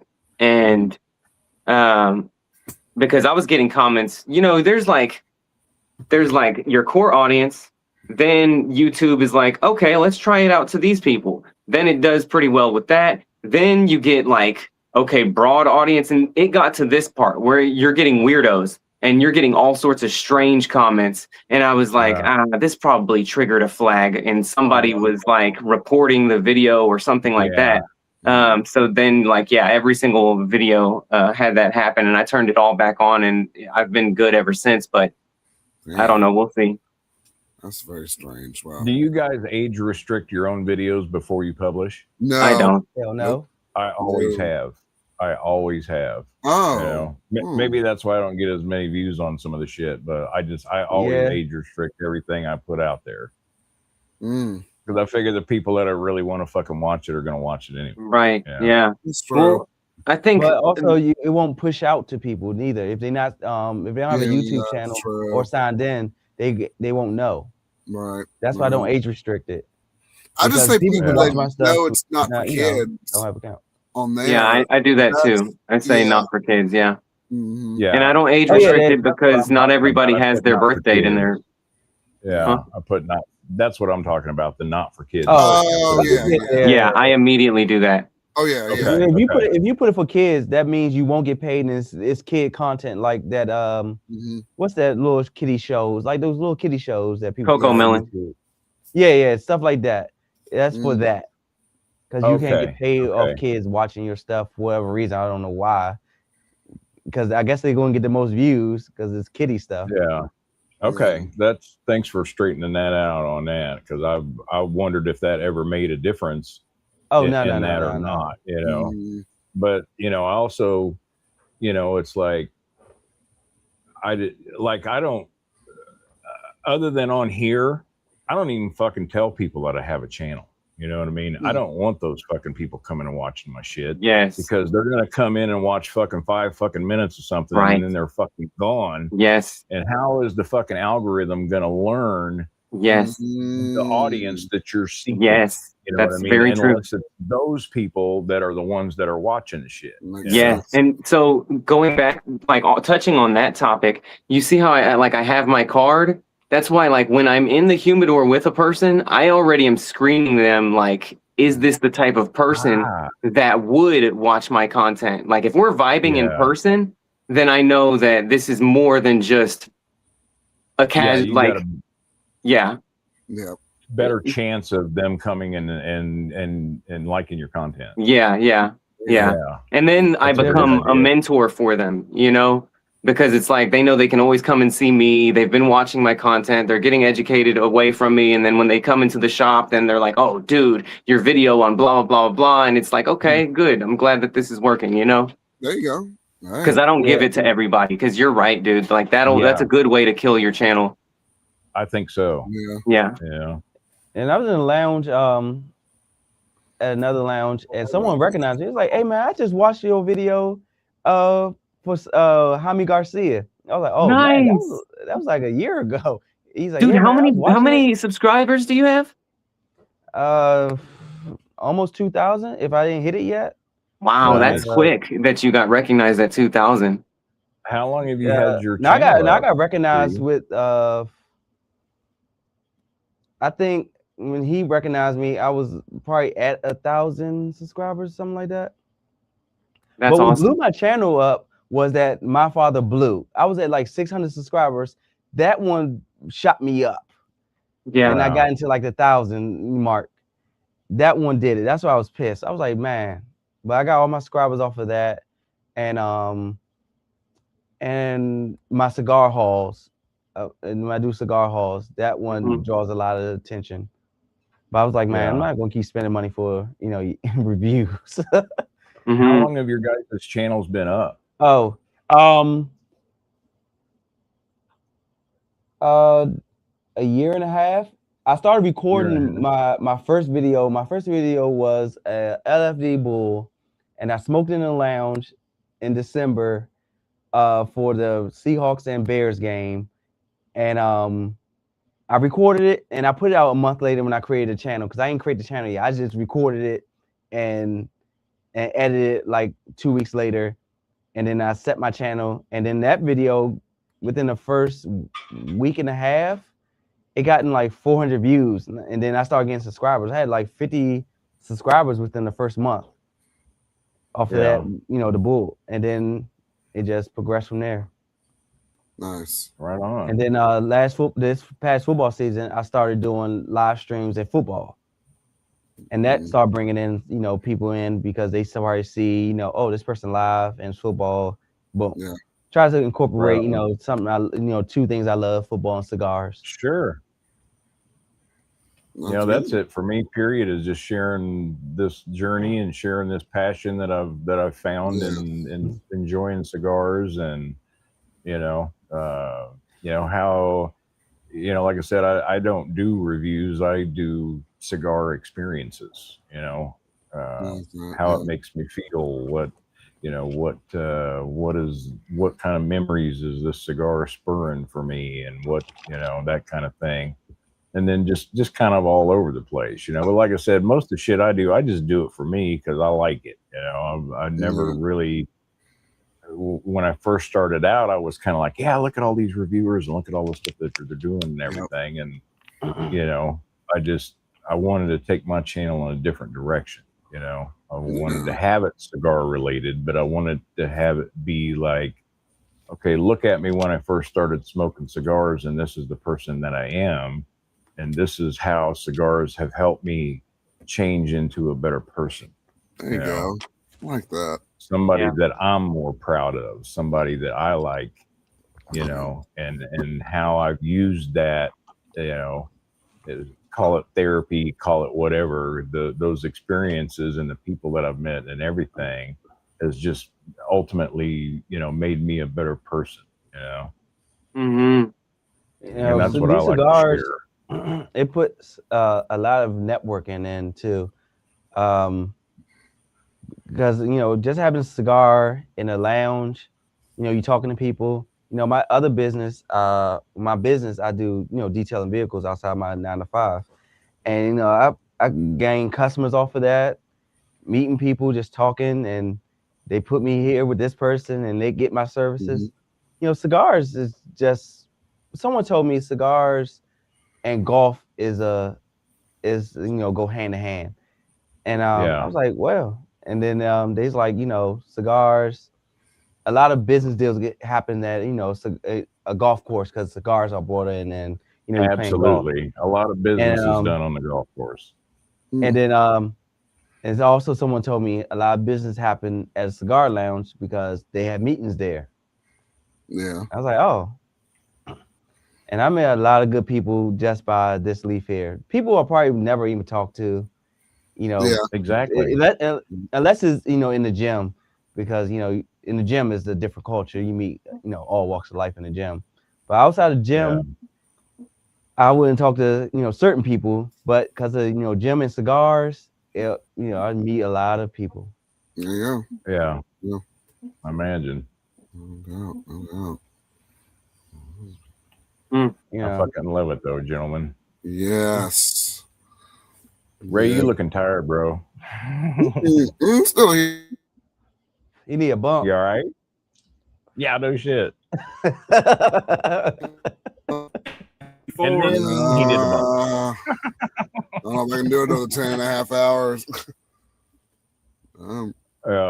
Hey man, this month, hey Jim, Bulldog, you keep talking about Boo Seahawks.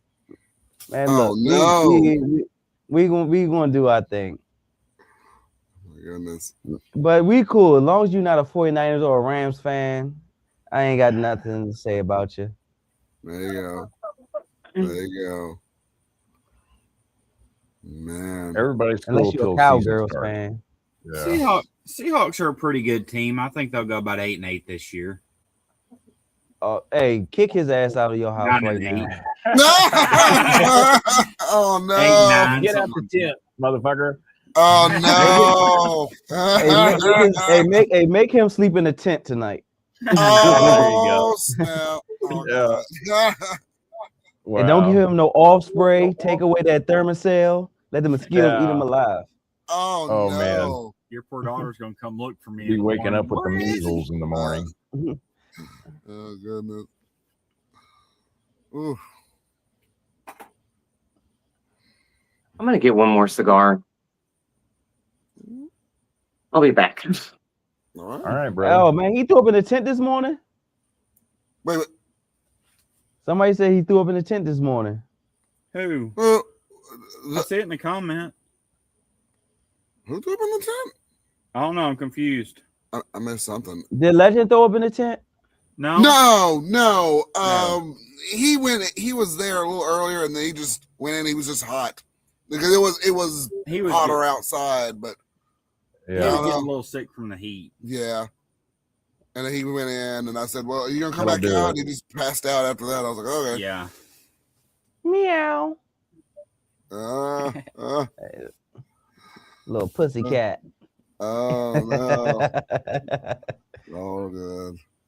I will say the heat don't play down here. No, it is rough though. The first little part, I was like, it's supposed to be cloudy, out there, throughout the rest of the day, and then just now it rained, and now it's, I showered this morning. I don't think I got dry until about 6 o'clock tonight.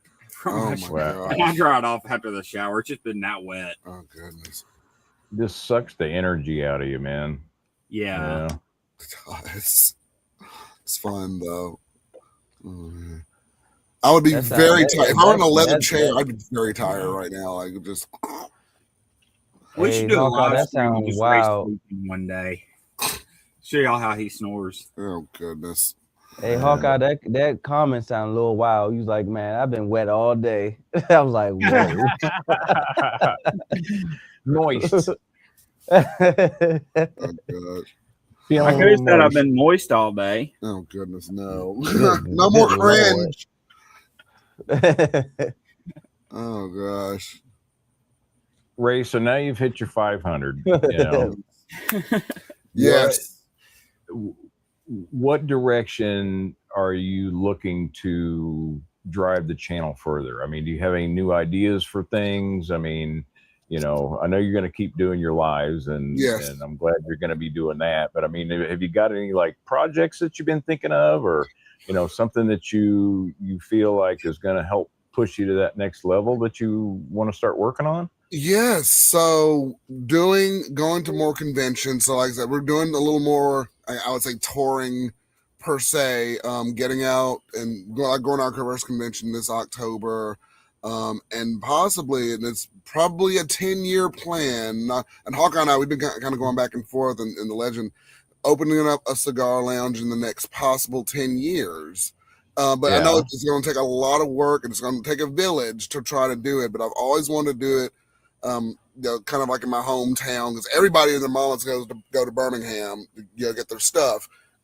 Not drive 40 minutes from my hometown to go to there. Just something kind of small, and years down the road, and put something together like that. But yeah, and just doing more collaborations. Like 10,000. It's weird. I have a goal. Of when I hit a certain number of subscribers. So, of course, the 1,001, you do the 24-hour live stream, and then 10,000. I wanted to do it's kind of like what Cigars Daily does. They have their little live thing they do every year, but have something kind of like the Raised Cigar Lounge version of that, but do it once a year live, where I can actually meet y'all in person once a year. This, like you did today. Yes, but meet y'all in person and stuff like that. And that would be a good one for your 1,000, is to get us all together and meet somewhere and do this shit live and just do it for us. Yeah, that I would, that would be a good idea too. Yeah, and get us all. That would be good. And just do more collaborations and meeting more people and really delving into the knowledge, really, because even today there's just a ton of stuff that I still don't know and still learn. But that's kind of the next step. But doing more touring, I think, would definitely help. Yeah, with that. And killer. Yeah. I think with all the fun we've had and views we've had between the two, and Ray's picked up subscribers from this too, and I'm sure everybody has. Yeah. But I think it would be fun to do this again. I mean, it's benefited everybody. I mean, not to schedule this again maybe one day. Yeah. Someone wanted to say do it once a year or once every 6 months. I think Ben mentioned that. And I'm like, wow, this really dang, So yeah, this was a lot of fun, y'all. Yeah, this would be great. I'd be down for it. There you I go. enjoy this platform because I feel like I get to really just chill and just be me. Yeah. Whereas on my channel, I I treat it very professionally, and I like this laid back atmosphere, and I feel like I've built my channel to be so expected to be a certain type of way that I'm afraid to journey off into more free flowing content. You got yourself Well, and I think it yeah. also gives you the ability to actually enjoy your cigars. You know what I mean? You're not using them as a prop for your content. You're just chilling back and actually smoking the shit that you like, and you don't have to tell anybody about anything about it if you don't want to. You're actually smoking it and enjoying it for yourself. I remember you telling me, Fogey, you know, when you sent me my first care package, and you're like, man, you haven't smoked those cigars yet? I'm like, I'm waiting to review them. You're like, fuck reviewing them, just smoke the cigar, man. And I'm like, yeah. And you were right, and that's what I did with the Andalusian Bull, and it was just a great experience. I'm like, just smoke it, yes, you know, and you ain't got to review everything you get. So, but yeah, no. Because that's what I tried to do when I first started my channel, and that's why I started buying so much fucking shit. Was I was buying it for content, you know what I mean? I was buying a lot of these cigars because I was going to smoke them and you know, do reviews on them or whatever I thought I was going to do. And then I went a whole fucking different direction, you know, and, you know, ended up with a lot of these cigars that now I still haven't tried them. You know what I mean? Right. And, you know, that's kind of where I'm going with like this new Let's Get Smoking segment that I just started on my channel is let's get smoking the shit you already got, dude, and enjoying it and fucking, you know, putting your cigar perspective in line, you know, and not making it so much about work, but making it more about pleasure and enjoyment and savoring those cigars. There you go. I like that. Mm-hmm. But I think you'll get there pretty quick, Ray. Thank you. It's definitely been a journey, and it's been a fun one. It's definitely been a fun journey and a great outlet too. Definitely, man. Hey Ray, like I told you on that live stream, from my experience, if you throw a cigar up that's new that everyone, you know, talking about, that would, you know, bring attention to your channel, and then next thing you know, you can be like, oh, damn, all these people come over because of this one review. I say, you know, do that one review or a couple of reviews of that, you know, cigars that's, you know, coming out and everyone talking about and raving about, because the first place they come to is YouTube. Yeah. And, you know, to see about that cigar before they purchase, because they can read the notes, but if they hear someone, you know, give their experience about it, then boom. That's why I say, you know, that My Father Blue, I think it'd been out like 2 or 3 months before I even did a review on it, but people still, I guess the ones who couldn't get it still was like, I want to see what everyone else says about it. Yeah. That's why I say, you know, try to get those cigars that everyone wants and put a review out. Yeah. You know what else be the is first one to the race, you know what I mean? Be the first one putting content out about it, and naturally they're going to go to your stuff. And I kind of did that for a while with a lot of stuff. I'd just buy shit so I'd get it quick and I'd be the first one to talk about it or smoke it or whatever. But then like like Cigar Brother, you know, and I was talking about earlier tonight, I haven't really developed a true opinion of what I really think about the cigar. You know what I mean? And I don't want to get into the habit of being the first to the starting line and saying something about a cigar and then later on change my mind about it or not feel as strong about that cigar. You know what I'm saying?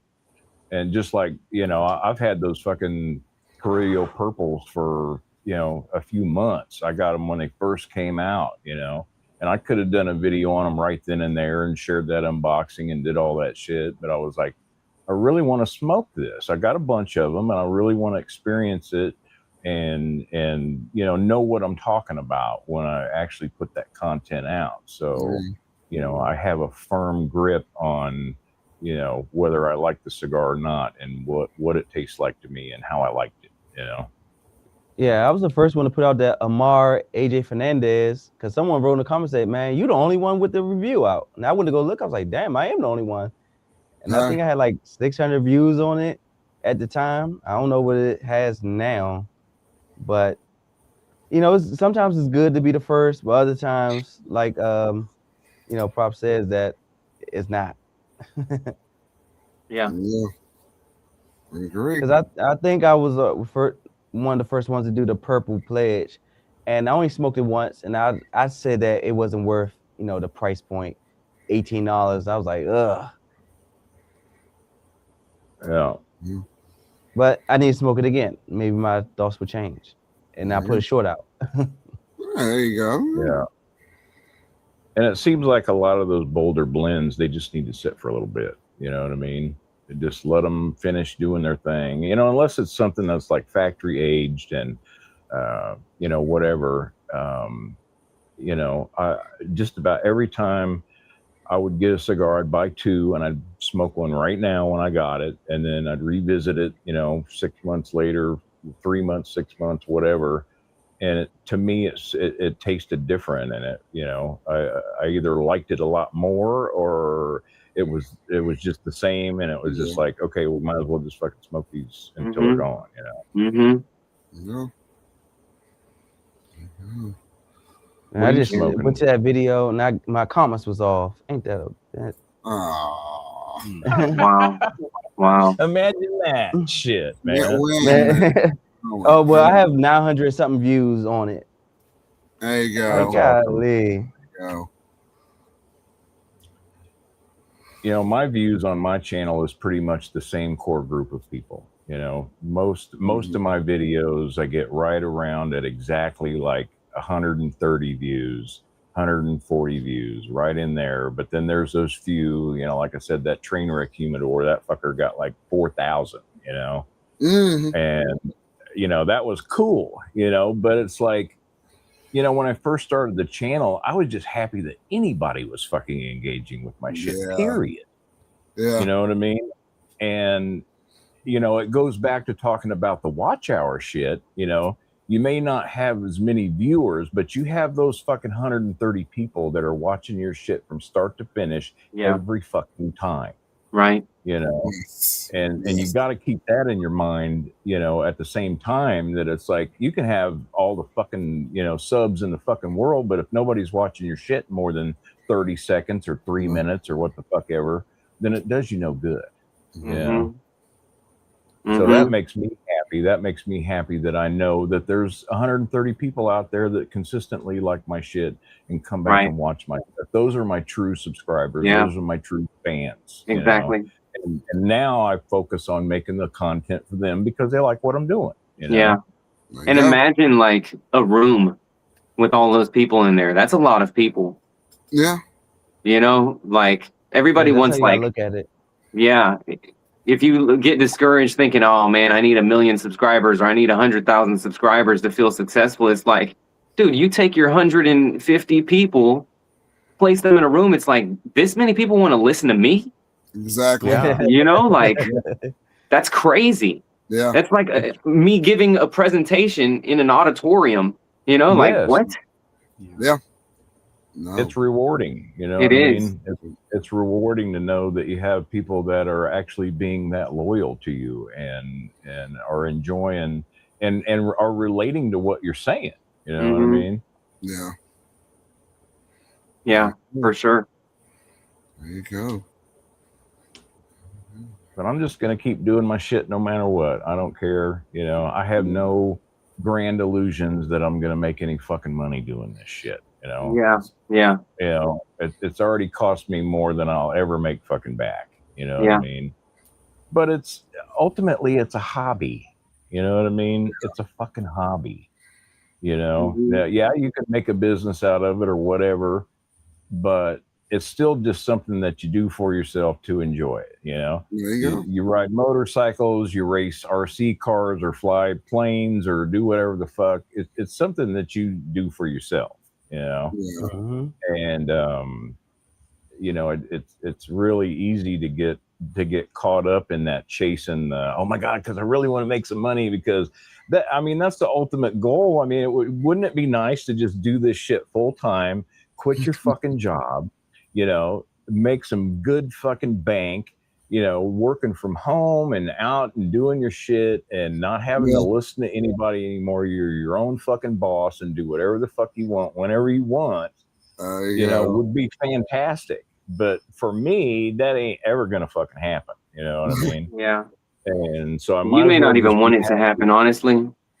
Like, because once you start making money, you become a slave to it, and you start feeling like I have to create this type of stuff, or I can't say this type of stuff because now this brand is watching me, and if I lose the money from this, then I'm going to lose my income. If you're like surviving off of it, you want to retire, be able to say whatever the heck you want. And it doesn't even matter if I make a penny off of it, or if I do make a penny, then hey, it's cool. I'm retired anyway. I got everything I need. Yeah, yeah, that's a great point for sure. Cigar shop.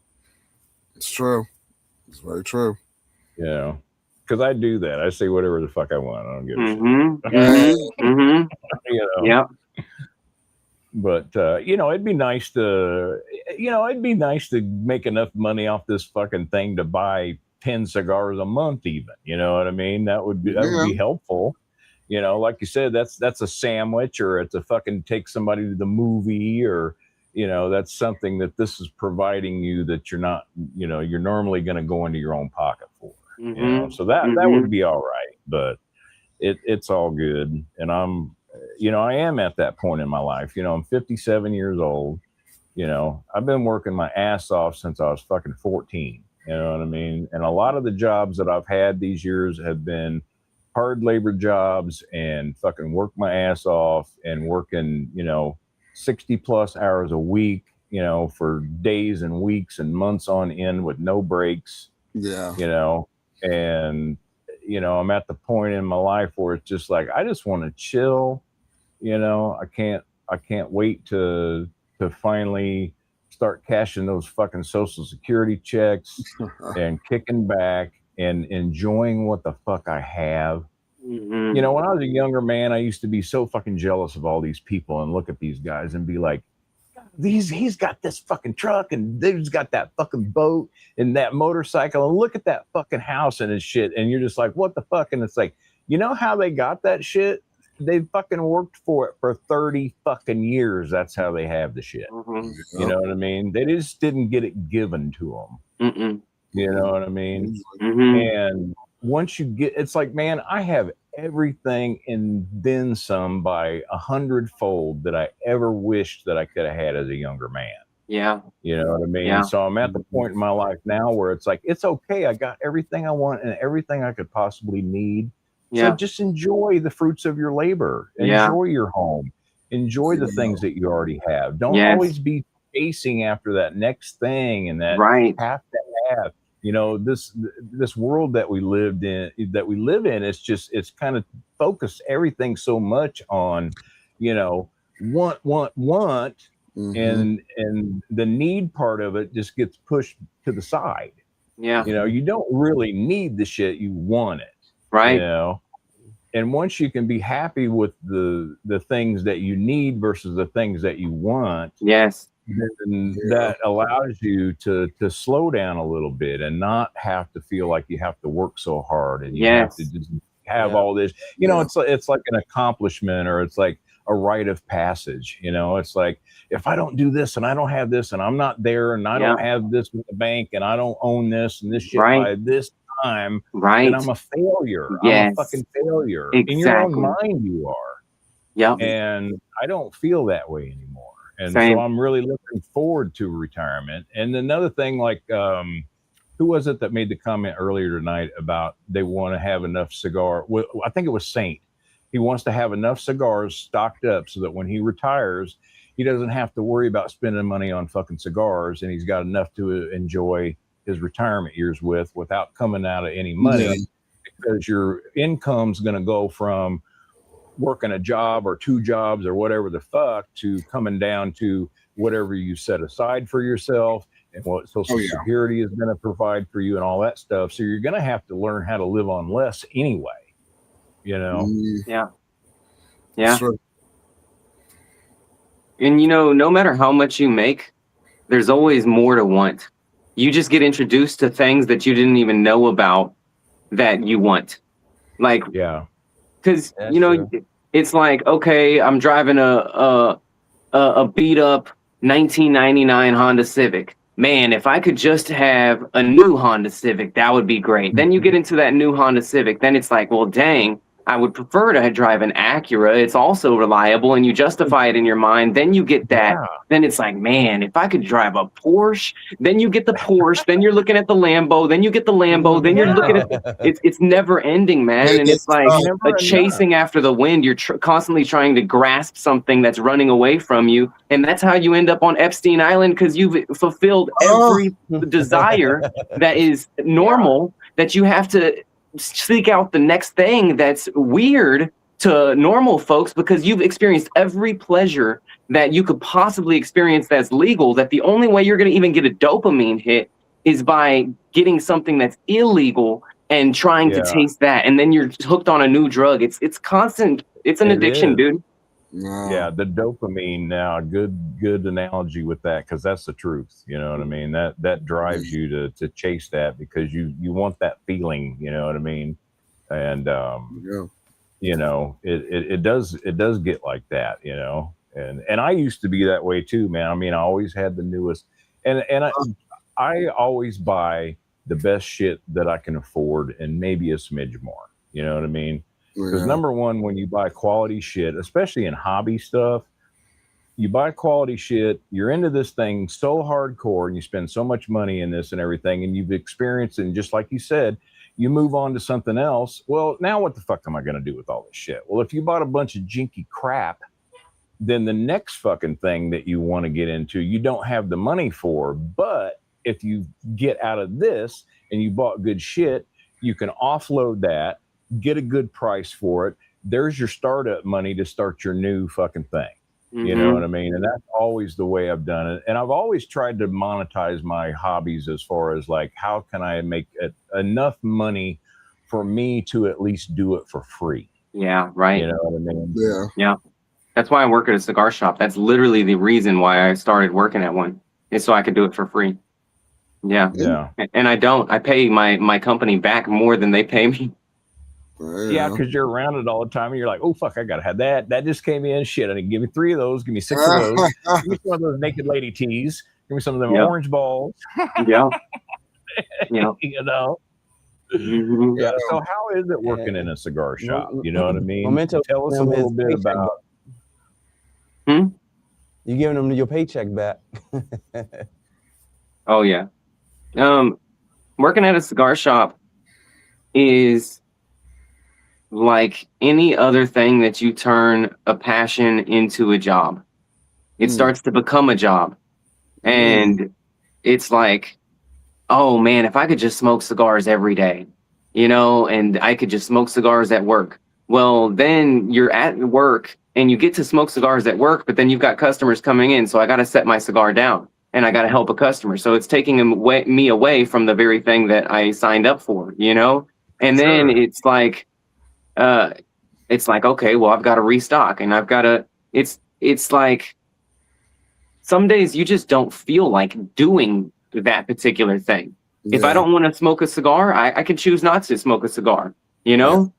But whenever you're forced to, and you're forced to smoke the new product so that you're educated for the consumer that walks in and asks you about it, now it's like, dang, I really don't feel like smoking this new infused cigar, but I know that I have to because I need to know what it tastes like in case someone asks, you know? And that's why, like, it's a blessing, like, but there's always balance in everything, you know? You're going to take the good with the bad. It's like nothing is just purely good with no setbacks. Even having children, it's like children are amazing gifts from God, but they're a responsibility. They're going to take a lot of time, a lot of money, a lot of heartbreak is going to come with it. It's like, there's nothing that's truly just good 100%.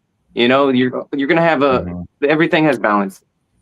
Yeah. So that's what it's like working at a that's cigar. a whole new perspective on that. And like you said about like having to smoke cigars that you don't like so that you can talk about them, because people can sniff through the bullshit. You know what I mean? Oh yeah. Especially motherfuckers in this little realm. You know what I mean? They can usually tell when you're just fucking agreeing with them or say, "Oh, this is so fucking good" or whatever. When they can tell that you don't know what the fuck you're talking about, and you're just trying to push something on them. That's right. Versus, you know what I mean? Versus actually fucking going ahead and smoking it, so that when you do talk it, you know, you're being honest, because the truth has its own ring. You know what I mean? It's pretty fucking easy, especially nowadays with the barrage of information and all the shit that we have had to absorb. It's pretty easy to tell when somebody's full of shit. Right. You know? Yeah. So it does become work for you at that point. Then I can see that. And then, you know, that would take some of the fun out of it. And, you know, I bet when you started, you probably didn't feel that way as much, but like you said, it is a job, and it has turned it into more of a work thing for you than an enjoyment thing. Yeah, absolutely. But I mean, I say that, but I still choose to work there. I'm not, it's my side job. I don't need that job, which is also liberating to me. I'm not forced to be there. I choose to go into work. You know, I could at any point in time be like, "Hey, sorry, I don't need this job," and pack up and leave. But I still do love it more than I dislike the experience. So I continue to work there, you know? And I think the most fulfilling aspects of working in a cigar shop is when you get the person that has never tried or is still green, I think, or wet behind the ears, and you're introducing them to the deeper knowledge of this, or introducing them to a new cigar, and you're like spot on, and they're like, "Oh my God, thank you so much. This has been so helpful." It's like, that's really rewarding, you know? Yeah. Yeah, you're starting people on their journey, because they're coming in there for your knowledge. They're coming in there for you to help them. I mean, that's how I got into a lot of it. Was I went into locals and I started asking questions and telling them what I wanted to do and how I wanted to start smoking and what do you recommend and all that kind of stuff. Yeah. You know. Now let me ask you this, and be honest with me. Okay. How much do you use your job as an opportunity to pimp your channel? Less than 1%. Really? Less than 1%. Yeah. Okay. And the reason is because of what we talked about. Like my cards were created solely for PCA. If a brand owner wanted to proof of my following so that they could then send me product, I could have a card for them to see, okay, this guy has a big enough following for me to consider sending product to him. So that was the sole reason why I even created cards. Prior to that, I never had a card to hand out to try and get people in. Gotcha. Incredible. Yeah, no, all of 99.9% of my channel's growth is organic growth. Yeah. And not, which is what you want. Yeah, exactly. Because I've been purposeful on trying to only get people that are really in it for what I make and not feeling obligated. And then they watch 1 second of the video out of obligation, feeling like they have to, and then never watch a video again and then hurt my analytics. Like, I'm real big on analytics and trying to, it's like a game for me. Like I'm gamifying YouTube, trying my best to just beat the analytics of the last video, but not doing it in a way that's sleazy either. Like, I'm trying to balance my integrity with playing the game of YouTube. And there's a fine balance, because I could easily go sleazy and really create controversial content that I know is going to blow up. But then I ruin my reputation as a person. Then they never watch a video of mine again. I don't make anything off of YouTube. There's nothing other than the gratification of creating something that I love and offering it to you to watch, and then you saying, "This is great. Thank you so much for this information." That's it. Like, that's all the reward that I get. And getting free cigars from manufacturers is wonderful, you know? But even then, I've I'm still telling the truth when they do send it to me. And I've had people be really pissed off at what I've said about their product before. And it's like, look, I'm sorry. I'm not going to be a sellout. I don't make any money off of this, and I don't need this. I can afford to buy my own stuff. And that's why I'm talking about like freedom is so important to me. I don't want to be tied to this to where it's like, I've got to play this game of not talking bad about this or lying about this and talking too good about it when I don't really feel that way. It's like, I can just be honest. There's so much stuff I don't review that I get sent to me, and I don't review it because I smoke it. And I'm like, I'm not going to promote this. I don't believe in it. Even if it's a good cigar that I think other people will like, at the end of the day, I don't like it. So what am I going to say about it? If I say I don't like it, then I'm going to hurt the brand.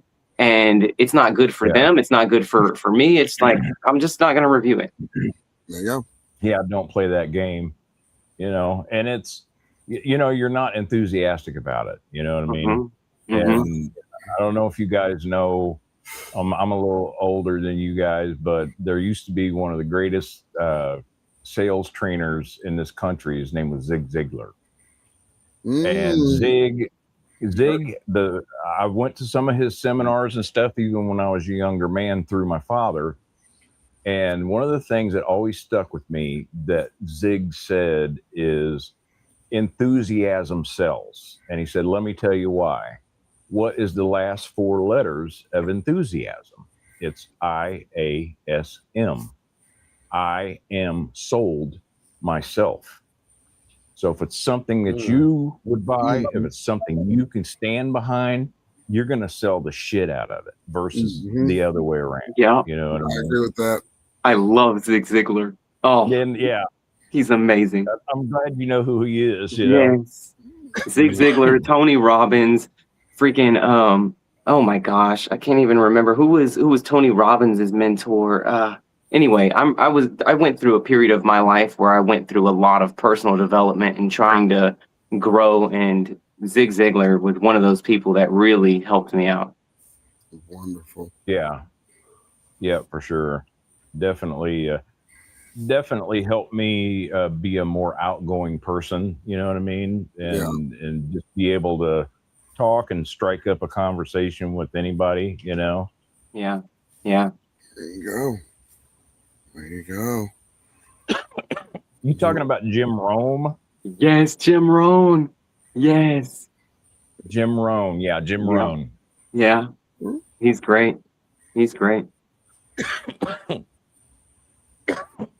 Damn, did you guys ever see on the original Saturday Night Live, they had a skit that was called The Lung Brush. And it was like, it was just like a little spoof commercial. They were trying to sell it, and it was all for smokers and shit, and they'd have this lung brush and they'd be hacking up shit and everything. And then they'd buy this lung brush and fucking ram it down their throat and shit and pull it up. And it was all dripping black with tar and all this shit, like, I need a lung brush right now, man. Fuck. Oh my God. Reed Smoke, you awake, dude? Okay, yeah, I see your eyes moving. Yeah. I was going through my channel, turning on all the comments. Videos. Man, I'm about to do that after this, man. That's some work that needs to be accomplished. So good use of your time. Yeah. There you go. Hey. I got to do the same shit. In fact, I put a Post-it note on my sticky note on my computer to do that, so I'll remember tomorrow to fucking do it. I'm gonna go back and do that as well. Gentlemen, it's been an honor to be a part of this. Thank y'all so much for doing this. Still have 29 people watching, but geez, I'm gonna call it a night. This has been incredible, you guys. Thank you. Less than 10 members, we got 24 in. I know. Yeah, and we had Ray. We had a total of 39. Wow. 39 people that interacted with us on the chat today. That's awesome. Yes. And please, and I'll try to help you too. We got to remember to go in on the comments of this after it's over with. And I've got a list of the winners that's still on the spinner. and All the right. order that they won, it's still on there, but I don't remember. I know what the people that I gave away shit to is, but I don't remember what the giveaways that y'all did, who those went to. So please remember to go in after the fact, and the people that won your giveaways, just post a comment up so we can get in contact with those people and make sure that they get their goodies. Definitely. Yes. Definitely. And Free, I already know, I already got you, brother. So you got the big fucking banger package of the show. Congratulations on Yes, that. indeed. Yeah, that was you got nice. some good shit coming. And Awesome. you know, I was glad you won that. That's awesome. Mm-hmm. And didn't Guns and Water win your second prize? I think he did. Yeah. Yeah, Guns and I'm Water gonna go won your back. second. Yeah. So the winners that we had, we had 8 winners today. So we had Mob, we had Jimbo, we had Puff Brothers, Zebra Sun, Coach, Hologram Gabe, Guns, and Free Smoke. That was our winners today. Fantastic. Well, man, it's been my honor. Congratulations again. Yeah, And, congrats, dude. Thank you. You know, keep doing what you're doing. You know, I'm enjoying it. You know me. I come into your fucking lives on a regular basis, and I stay for the whole fucking thing. You know, and it's always a good time. Thanks for having me. No, thank y'all for being on. Yes, and thank all of you for watching out there. Yeah, thank you guys. Episode 60. So he was on all day. He was on all day. On the car. Yes. Thank you guys so much. And this, I don't know if you went to go take a piss yet. Yeah. We'll conclude Ray's Cigar Lounge, episode 60. Good night, everybody. Thank you all. Thanks for having me. Peace out, y'all. Good night, Peace y'all. out, everybody. Smoke the good shit. Indeed.